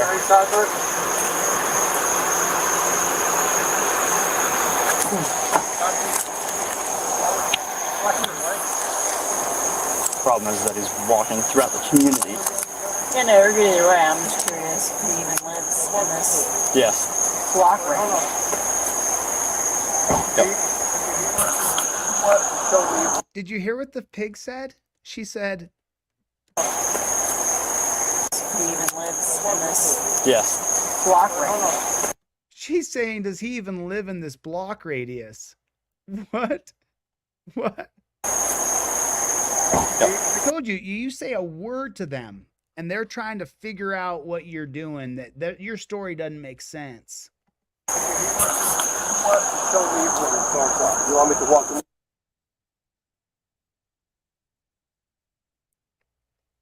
They muted it. My my house. Why don't they describe the first vehicle, please? A white Honda Accord. It's got curb rash on one, really bad curb rash on one of the wheels, and a gray Toyota Highlander. Copy. 10 Stairs. Okay. Yep. You got the address? Yeah. All right, Matthew. Yeah. I can walk. No, just hang out right there. They're right there. He thinks that they're gonna let him go because he's at his parents' house in his parents' cars. He thinks, okay, he's gonna get out. And they go, no, stay right there. Thank you. Why are we walking over to 15th Terrace though? What's all the way over here that you need to check out? Oh no, nothing over here. I was literally just walking, and that fucker was just following me. I wasn't doing shit, bro. Have you heard about what's going on in this community? Oh, there's a justification. Let me cop-splain away why we treated you this way. We're trying to stop crime. It's not working, but we're trying. And tackling you and hurting you is just collateral damage. You should be okay with that. Haven't you heard? Don't you know? Don't you know? People are breaking into people's cars and we are the saviors here. And you getting beat up and torture cuffed, just part of the course, buddy. There's been several cars stolen, bunch of vehicle burglaries. Something they can fucking prevent. That's not me. I don't care, but Right, but what do you think it looks like? This is my neighborhood. I can walk around at 3 a.m. Well, I can't walk around at 3 a.m. before what do work. you think it looks like? I don't care what it looks like. Because it looks like that maybe you might be breaking into someone's car, but we verified it's your parents' car, so we know you weren't. We're still going to torture cuff you and take you to the dungeon. Like, doesn't mean you can fucking tackle me out of nowhere. Like, Jesus Christ. No, we didn't. Oh, Matthew, I'm so sorry. The reason why they can just tackle you out of nowhere is because of Terry versus Ohio. That's the reason why. They can say that it's for officer safety and that they're in fear for their lives.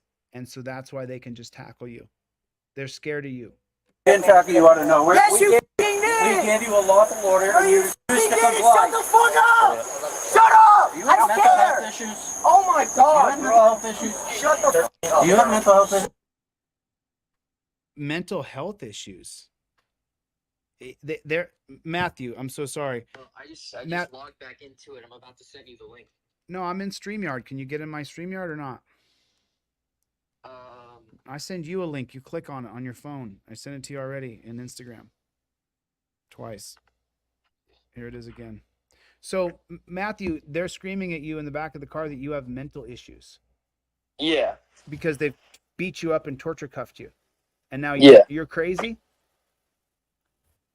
All of a sudden, yeah. Okay. I just want to make sure that's true. Shut the fuck up! Okay. I'm thinking of gray Highlander. Should be right. All right.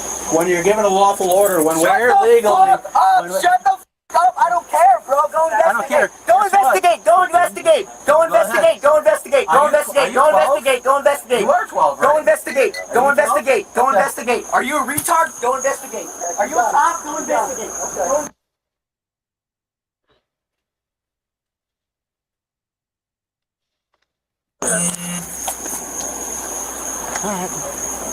He's getting a statement. Dorito's going to go over there with the security. Figure out what cars he was peering into. Yeah. Because he said No, that he numerous. was Numerous. pulling handles on. Yeah. Steering wheel. Right, you win. Listen to them. He was pulling handles on doorknobs. He didn't have anything on him. No tools to break into cars. Oh, you had a coffee mug in your hand? Yeah, like if you go back, like right before they tackle me, you'll see like a glimpse of it. You have a coffee. So but I'm just saying he's got no tools to steal with. He's got nobody's property. He has no cash in his pocket. And they're still acting like he's the worst criminal ever. Look at these morons. How much salary's right there? Thousands of dollars in salary, and there's no stolen products. Yeah, there's What's that? The starting salary in Gardens is like $70K. Okay. Bro, Numerous cars, the security guy said. Yeah. fucking lying, bro. Is he gonna report court? Yeah, I Mirandized him immediately. As soon as we got cuffs on him and got him situated. So they're reading him his rights so that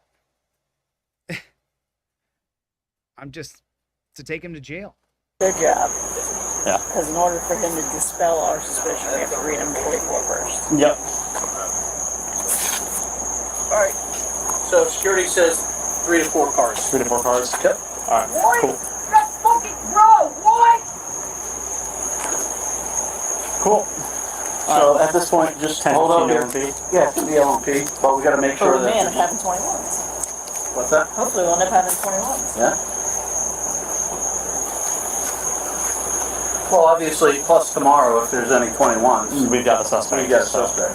All right, I'll leave Cameras it up on 15 for these LMP now. cars, too. Yeah. Okay, wait a minute. I'm so sorry. You guys have got to understand what they just said. They just said that in case someone calls tomorrow, after they arrest him and charge him with crimes that have not happened.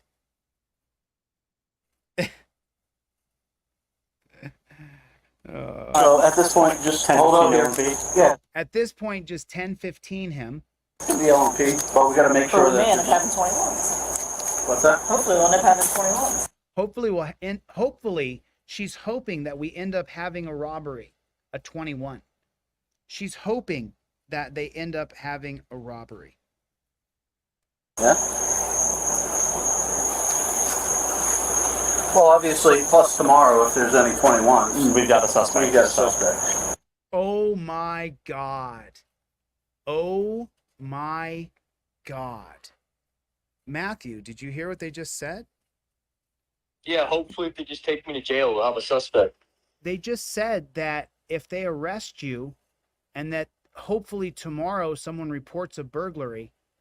And so pretty much what that means right now, they could go and rob a car themselves and then get the complainant against you, and they already have you in the dungeon. They already arrested someone for a crime that hasn't happened. They can go make the crime happen and then blame it on you. That's scummy. What? That's what could have. You're lucky. You're lucky that didn't happen to you. That's unbelievable what they just said. Well, we don't have anything on him. We're going to arrest him, take him down, and hopefully tomorrow someone calls in something stolen. But if they don't, then how long were you in the dungeon for, Matthew? I was in there for like 4 or 5 hours. Yeah, I was lucky with that too. How'd you get out so quick? OR. All right, I'll leave Cameras Paul up on 10 15 these for LMP cars, now. too. Yeah. Oh, and this, Got it. Cool. Starting up, Paul. Go do 10 15 for LMP. just hang out here till we can confirm the. Cool. Will do.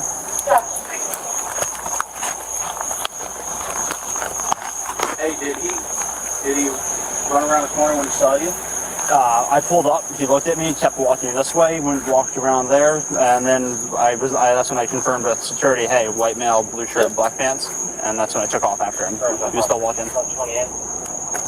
They just said there'd be priors from this year of him taking shrooms and then going hog wild. Yeah. What? Hold on. I'm so sorry. They have a prior of him eating shrooms and then going hog wild? That's what it says on the computer screen? Or it says possession of shrooms and him going hog wild? What? Like, what are we even talking about? So you're painting him bad. You're saying he's a criminal before you get the crime. You're just trying to put this around my head. I'm going to get Matthew on StreamYard here in a second. I'm just trying to understand here. So they arrested him and are charging him with burglary without a burglary complaint. Is that factual? Am I seeing this correctly right now? Can you guys let me know if that's what's going on here? They're arresting him for burglary and waiting to get a complaint. And if they don't arrest him for attempted burglary, they're going to arrest him for resisting arrest or obstruction. I don't know. Matthew will get in here on the StreamYard here in a second. But what kind of country is this? What are we talking about here? And he's got an hour more of footage that shows a completely different perspective than even what we're seeing here, because this is a cop sucking channel. That all the comments in here are praising the cops and that they took this guy down. He didn't do anything at all wrong. Nothing. Absolutely zero did he do wrong. I just can't even. This last couple from here. So of all this video, from going back to right about here, from the 8-minute mark, from 8 minutes and 2 seconds right here, this is probably the most disgusting footage I think I've seen in years. This just epitomizes why we hate cops. Yep. All right. What? Cool. That's fucking bro. What? He's laughing. The guy's freaking out because he's been wrongfully arrested. She's smirking because they've wrongfully arrested somebody. This man doesn't belong in torture cuffs. There's no victim. There's no crime. Cool. So at this point, just 10 Hold out here. LMP. Yeah, it's gonna be LMP, but we gotta make sure Oh man, that. if having 21s. What's that? Hopefully we'll end up having 21s. Yeah. Well, obviously, plus tomorrow, if there's any 21s, We've got a suspect. we got a so- suspect. All right, I'll at least call him 10:15 for LMP now. Yeah. Oh, and resist without. Got it. Cool. Charges up 12. Show Matthew 10:15 for LMP. Just hang out here till we can confirm the. Cool. Will do.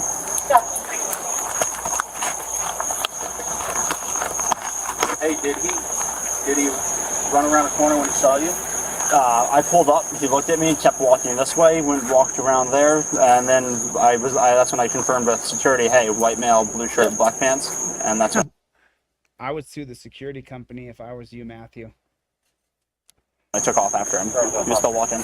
And he took off after him and tackled him when there was no probable cause of a crime. They just said he had to be a priors from this year of him taking shrooms and then going hog wild. Yeah, he told me that. And he has a mug with him? Yeah. Alright. That's kind of weird.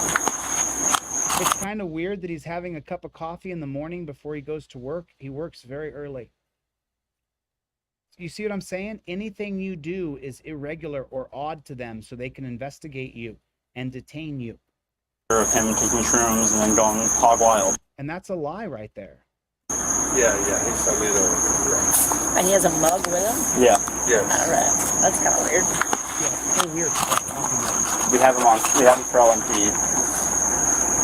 So. Yeah, but I'd like to find some video cameras over there that show like actual crime. Him pulling on door handles. 21, yeah. But we're going to arrest him before 21 even happens. Okay. Matthew, for some reason, can't figure out StreamYard, so I'm just going to have to hold this phone and try to do this balancing act here. Hey. Yeah. So, what are you charged with, Anish? What are you charged with? What are your charges? All it was loitering and prowling and resisting without violence. Oh, that's all? That's it. They didn't even charge me with this burglary bullshit. It was a loaded question. So, tell me the charges again for you rummaging through your parents' cars at their house where you have a right to be. What was the charges you got? Loitering and prowling and resisting without violence. So, you think those are okay charges? Well, throughout the state of Florida, every loitering and prowling charge has pretty much been thrown out. So, yeah. And resisting without violence, they throw that on there just so people can get a plea deal and make it look worse. What are you going to do about this? Oh, no, charges have been dropped. This happened May 17th. I'm just looking for a civil attorney right now. You won't find him. Good luck, though. Thank you. You might find him. You might find him. Your case is pretty egregious. Send me more footage and let's air more of this and let's show the whole thing better. I got you. Let's really map out how they did no investigation, and any investigation they did do would have proved that you had a right to be there and those were your parents' car and they wrongfully arrested you. Here's the theory me and my parents have came up with is that so they figured out that I lived there, but since they already done all this shit from tackling me, they coerced the security guard to have him tell them 2 random cars just to make it look like I was doing some shit. Yeah, because typically you're going to rob your neighbors. That's the smartest way to break into cars, right? Yeah. To steal from people who 30 feet from your house. Yeah. Right. You even said that's the Haitian dude. Yeah. Yeah, I think you got one hell of a civil rights lawsuit. I think you can sue them. You know, I don't know how much you're going to get out of it because they kill people and get away with it all the time. So I'm not really. Oh yeah, this is the same. You heard about Bethany Guerrero? Bethany Guerrero. Yeah, this is I'd say like a month before my arrest. There's a dude in his neighborhood pool just swimming. It's on Lackluster and everything. But yeah, he was just swimming in his pool. This lady comes, tries to kick him out of the neighborhood pool.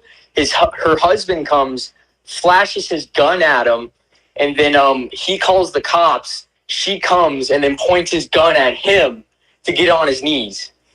What? Yeah, it's all over the internet. Like I said, you can find it on Lackluster easily because he's got follow-up videos. Yeah, I don't watch him. I don't have anything to do with that douchebag. Oh, he's a total douchebag. Went on a troll channel and said Chille has victims. I'm just not saying who they are. We're protecting them. Right. If there was a victim of mine, I've been pretty known for 2 years now. They would have come forward. And Dale at Lackluster, I'm waiting for your apology, you scumbag. He said Chille does have victims. I'm just protecting them. Where are they? Don't you think by now they would have come forward? Don't you think? Oh yeah. So Dale's a fake journalist. He literally just steals people's, like, he may take your video and use it, but then he doesn't give you any of the money. He's a real scumbag. And That's Dale, true. I'll continue to say you're a real scumbag until you apologize, you piece of Yeah, shit. they should all have like your platform where it's like just streaming and not a video like every 1 month, you know? Like people are just coming in just to get their videos out whenever they get fucked, you know? Right. And so there's guys, predators like Lackluster, he makes all the money and doesn't kick back a dime to the people. He'll do a fundraiser for Institute for Justice, but Dale makes about $100,000, $200,000 a month. He makes a ton of money. Holy Oh yeah, shit. Dale at Lackluster, he makes hundreds of Figures thousands. Yeah, hundreds of thousands. Hundreds of thousands. He may make $250,000 a month. And how many people does he help? How many fundraisers does he do for people? He's done fundraisers for Institute for Justice once or twice. I've seen him do some stuff, but pretty much that's just for clout. One time there was a fundraiser they were doing for this person, and on the GoFundMe, the top donor goes to the top. And Dale from Lackluster, he saw the top donation was $2,500, so he put 2501. That's the donation he put in. Think about why you do that, so that your name can be at the top. I mean, Yeah. the people here on this team, we scrounged together $5 a piece tonight. And then a couple guys came in for 150, whatever. But really, it was just a bunch of individual people just scrounging their loose change up to help this guy. Dale makes hundreds of thousands of dollars a month and doesn't kick back a dime to anybody who uses their videos. And then he's fundamentally flawed. He went on a troll channel and called me a grifter and said that I have victims of violence. He's just protecting them. So I have no respect for people who lie. He's a lying scumbag pig. And yeah. Changed my mind about him. Wow. Oh yeah, he's a piece of shit, bro. Like literally went on a show on a troll channel that's meant to try to take down First Amendment auditors and said that I had victims that he was protecting. Where are they, Dale? Dummy as fuck. Well, where are they? I'm pretty famous. I'm pretty known across the country. Wherever I go, people know my face. Where are those victims of violence? I didn't sue him because I want to spend my time suing bad entities. I want to spend my time working on the people who are going to help you with your lawsuit. I want to spend my time doing that, helping the victims of police brutality. That's what I want to spend my time doing, or I would have sued Dale. I even stopped suing that piece of shit in Boston, but I'm if I talk about it too much, I'll want to sue him. So I got to just stop. I got to stop. You know what I mean? No. I got to I stop. arrest. Anytime I like think about stuff like that, you just start seeing red. Yeah. So if you lie about me and make up things about me that aren't true, then I don't like you anymore. And I'll expose you. I'll say exactly what you are to my audience. Like, I mean, if you put money into a fundraiser like these people here, nobody went on. So we did a fundraiser tonight. Nobody went onto the fundraiser list and saw what the top donation is and put $1 more so their name would be at the top. Nobody did that. No. Nobody here did that. So it is what it is. But send me more of this footage. Yeah, got you. You want the docs link?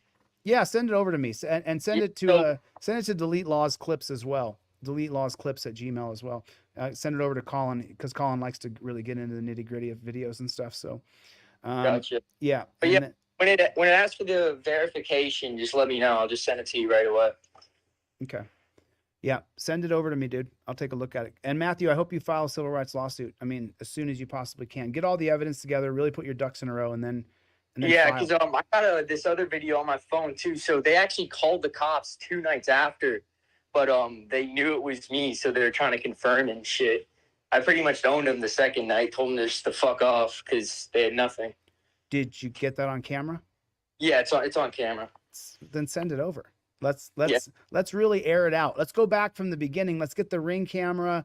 Let's get the police reports. Let's get everything, and let's just air these guys out. And then you should sue them and go to your city council and try to get them fired. I mean, they're laughing, and they 1030 arresting. They said they were arresting you for burglary and hoping tomorrow they get a call for burglary. You heard that, right? Yeah. Let's just arrest people, and then maybe the arrest will stick. Maybe somebody will call and say that you committed a crime. They called and said he was working on doorknobs. We didn't find anything on him, but arrest him for burglary. And then maybe tomorrow somebody will call and say they got burglarized.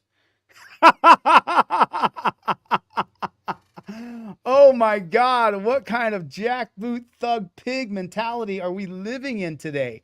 Arrest him first, and we'll see if someone calls in for a crime later. Drywall, just like trying to understand why that is. Oh man, you got me thinking about suing Dale. I gotta get my brain somewhere else. I'm just so pissed off at that piece of shit. Where's my victims at? It just, and these, there's just so many freaking losers on the internet that for every one leader, you got 20 people who are just the biggest losers out of 100, that just hate the leader. They hate it, that they can't be the leader. It is what it is. And Dale's one of those guys. He's a beta male. You never see that guy on the street auditing anybody ever. You ever see him pick up a camera, or does he fucking seen him do an audit? He takes real activist videos and he uses them and then doesn't give them any money.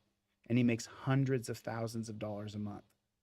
I have no respect for him. And then he went on a show and said, I had victims. Where are they?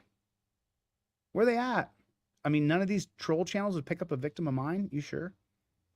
So anyway, I just don't like liars and frauds who claim to be journalists and they have no integrity. So they're just jealous. So it is what it is. All right, I better let you go, Matt. Let's talk again soon, okay, buddy? All right, yeah, for sure. Later, Matthew. So there that is. You guys just saw that. He got totally cheated. And, sorry, but I'm not sorry. I'll say exactly what the truth is out loud, even if people don't like it. I will say the truth always. So there was something here. Let's transition real quick. Let me open this bad chicken up big and let's wipe that off. All right, Matthew, get me your documents, bro. Get me your documents. I got about 5 minutes left in me. There's a couple videos on my favorite thread on Reddit on police brutality. You know what's really funny?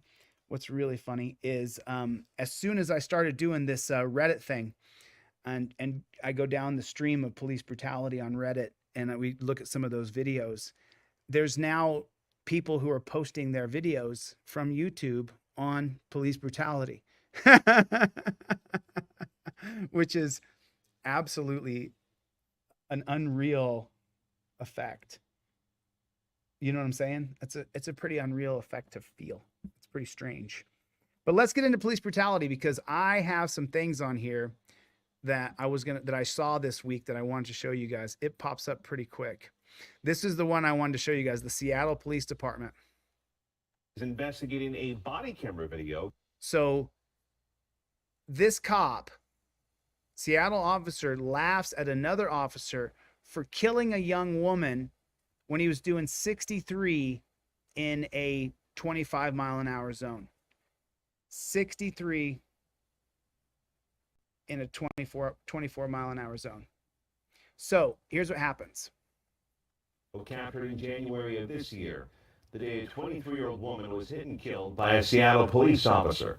The officer, who has not been charged with the crime, was responding to an emergency call and was in a 25-mile-per-hour zone when he hit and killed Jannavi Kandula.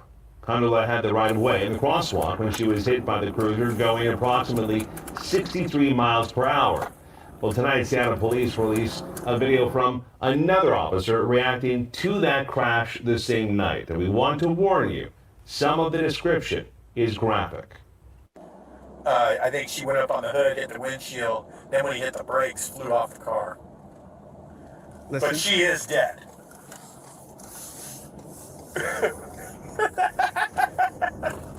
What? Did you just hear that? I mean, that is sick and sadistic. Did you just listen again? Oh my God. Some of the description is graphic. Now, listen to this. This is how they really actually see it and how they really actually feel. When we see people on this channel die, we cry. I think she went up on the hood, hit the windshield, then when he hit the brakes, flew off the car. But she is dead.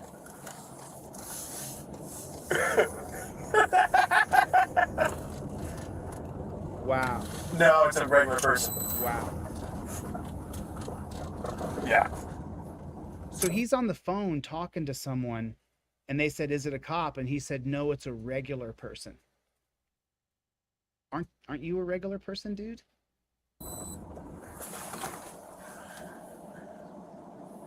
Yeah, just write a check. Just yeah, $11,000. She was 26 anyway. She had limited value. The Office of Police Accountability is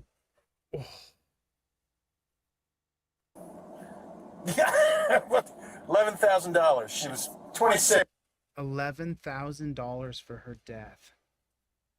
anyway. She had limited value. She was 26 years old.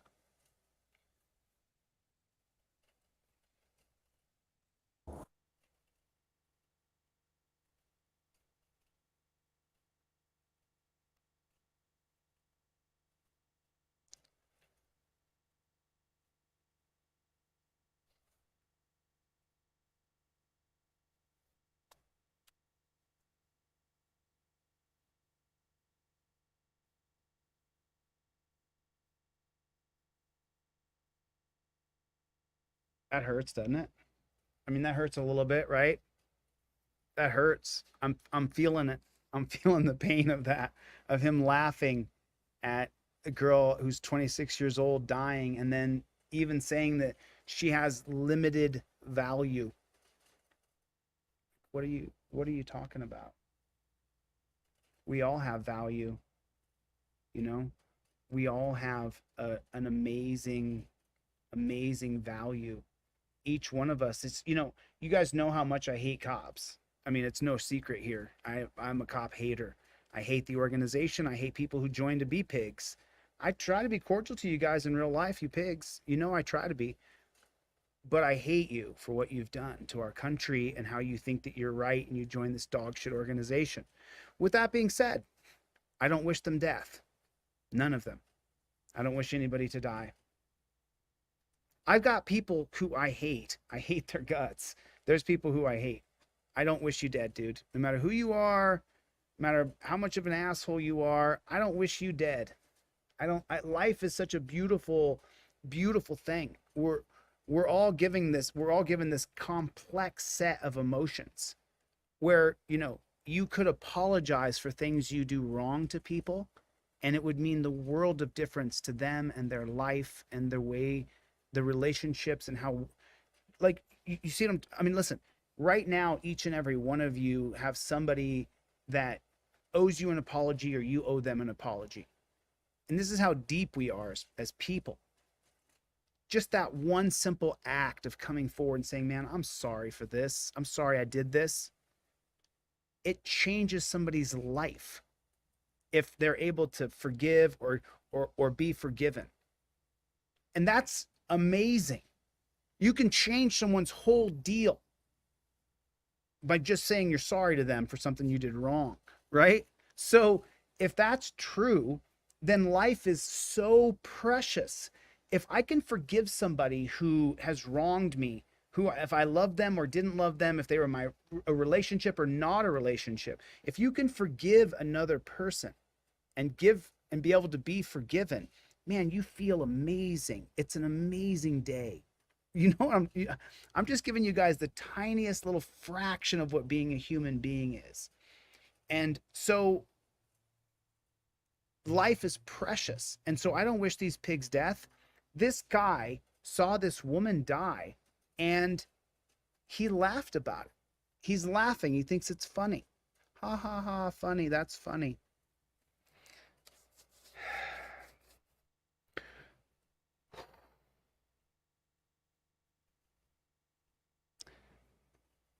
I'm furious about it. I can laugh about my fury. I can laugh about being angry. I gotta shake it out. I gotta shake it out. Ooh, I'm pissed off. Like, how do you laugh and say she was 26? Ha ha, she had limited value. What is the matter with this dude? What is the matter with you, brother?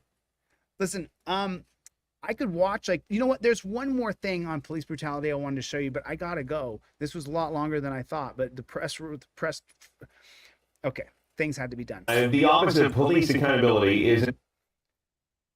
Now to that breaking news.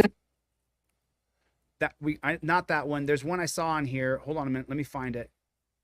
Let me find the... Oh, that was a wedding party fight. I already saw that one.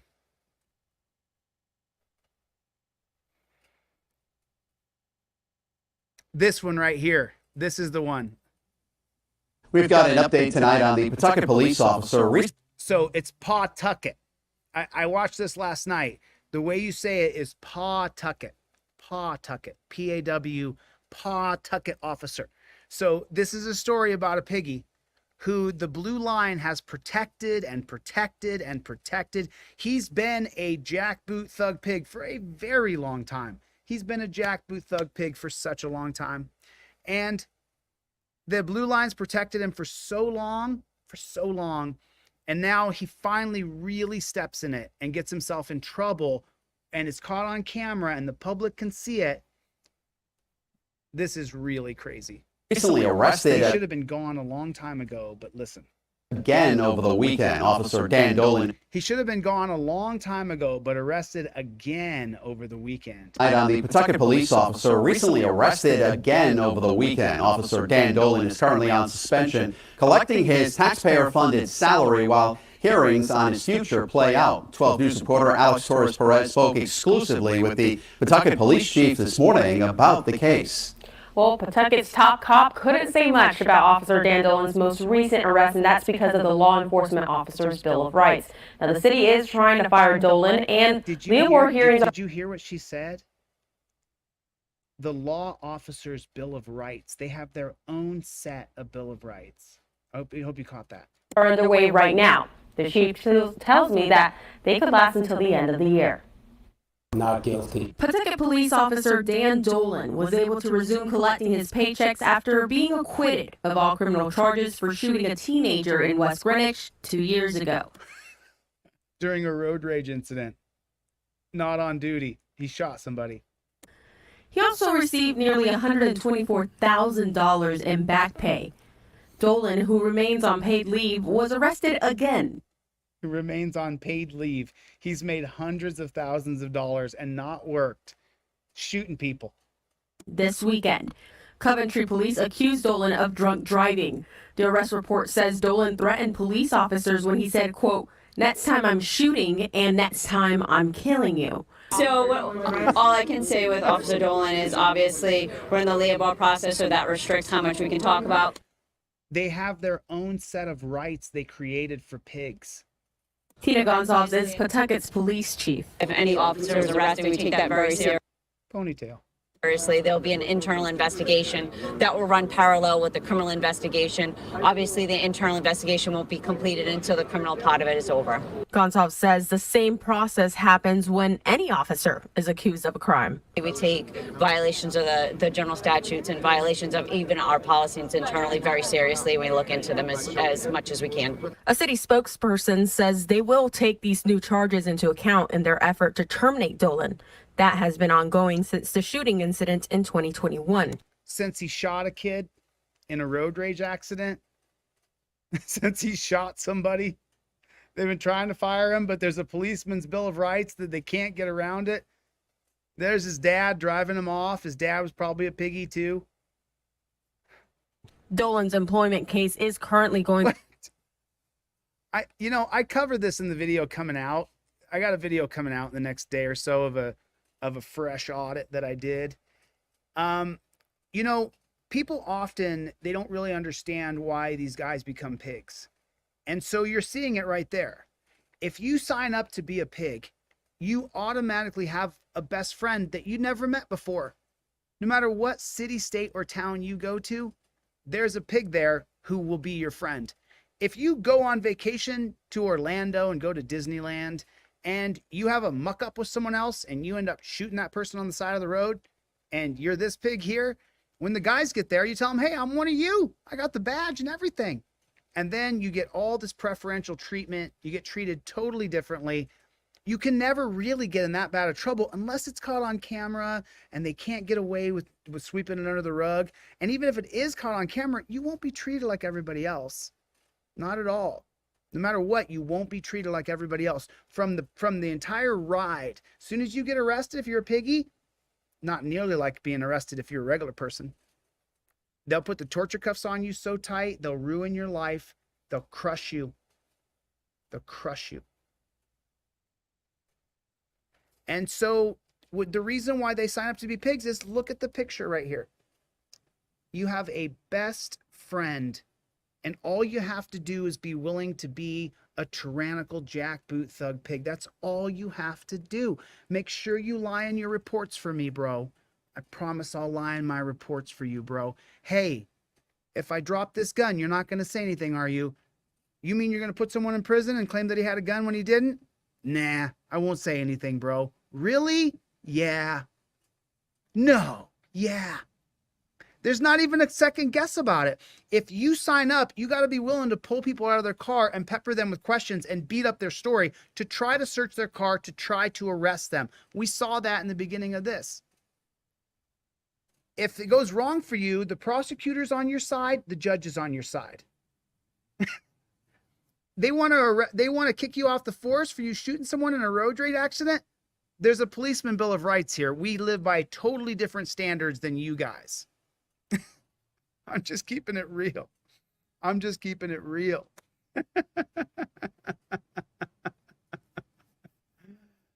What's going on out there? Listen, Lenny, what is going on? Love you too, buddy. I'm about to get out of here myself, Lenny. I got things I have to do. I'm late. I'm not supposed to be here this late, but I wanted to get Press's fundraiser done.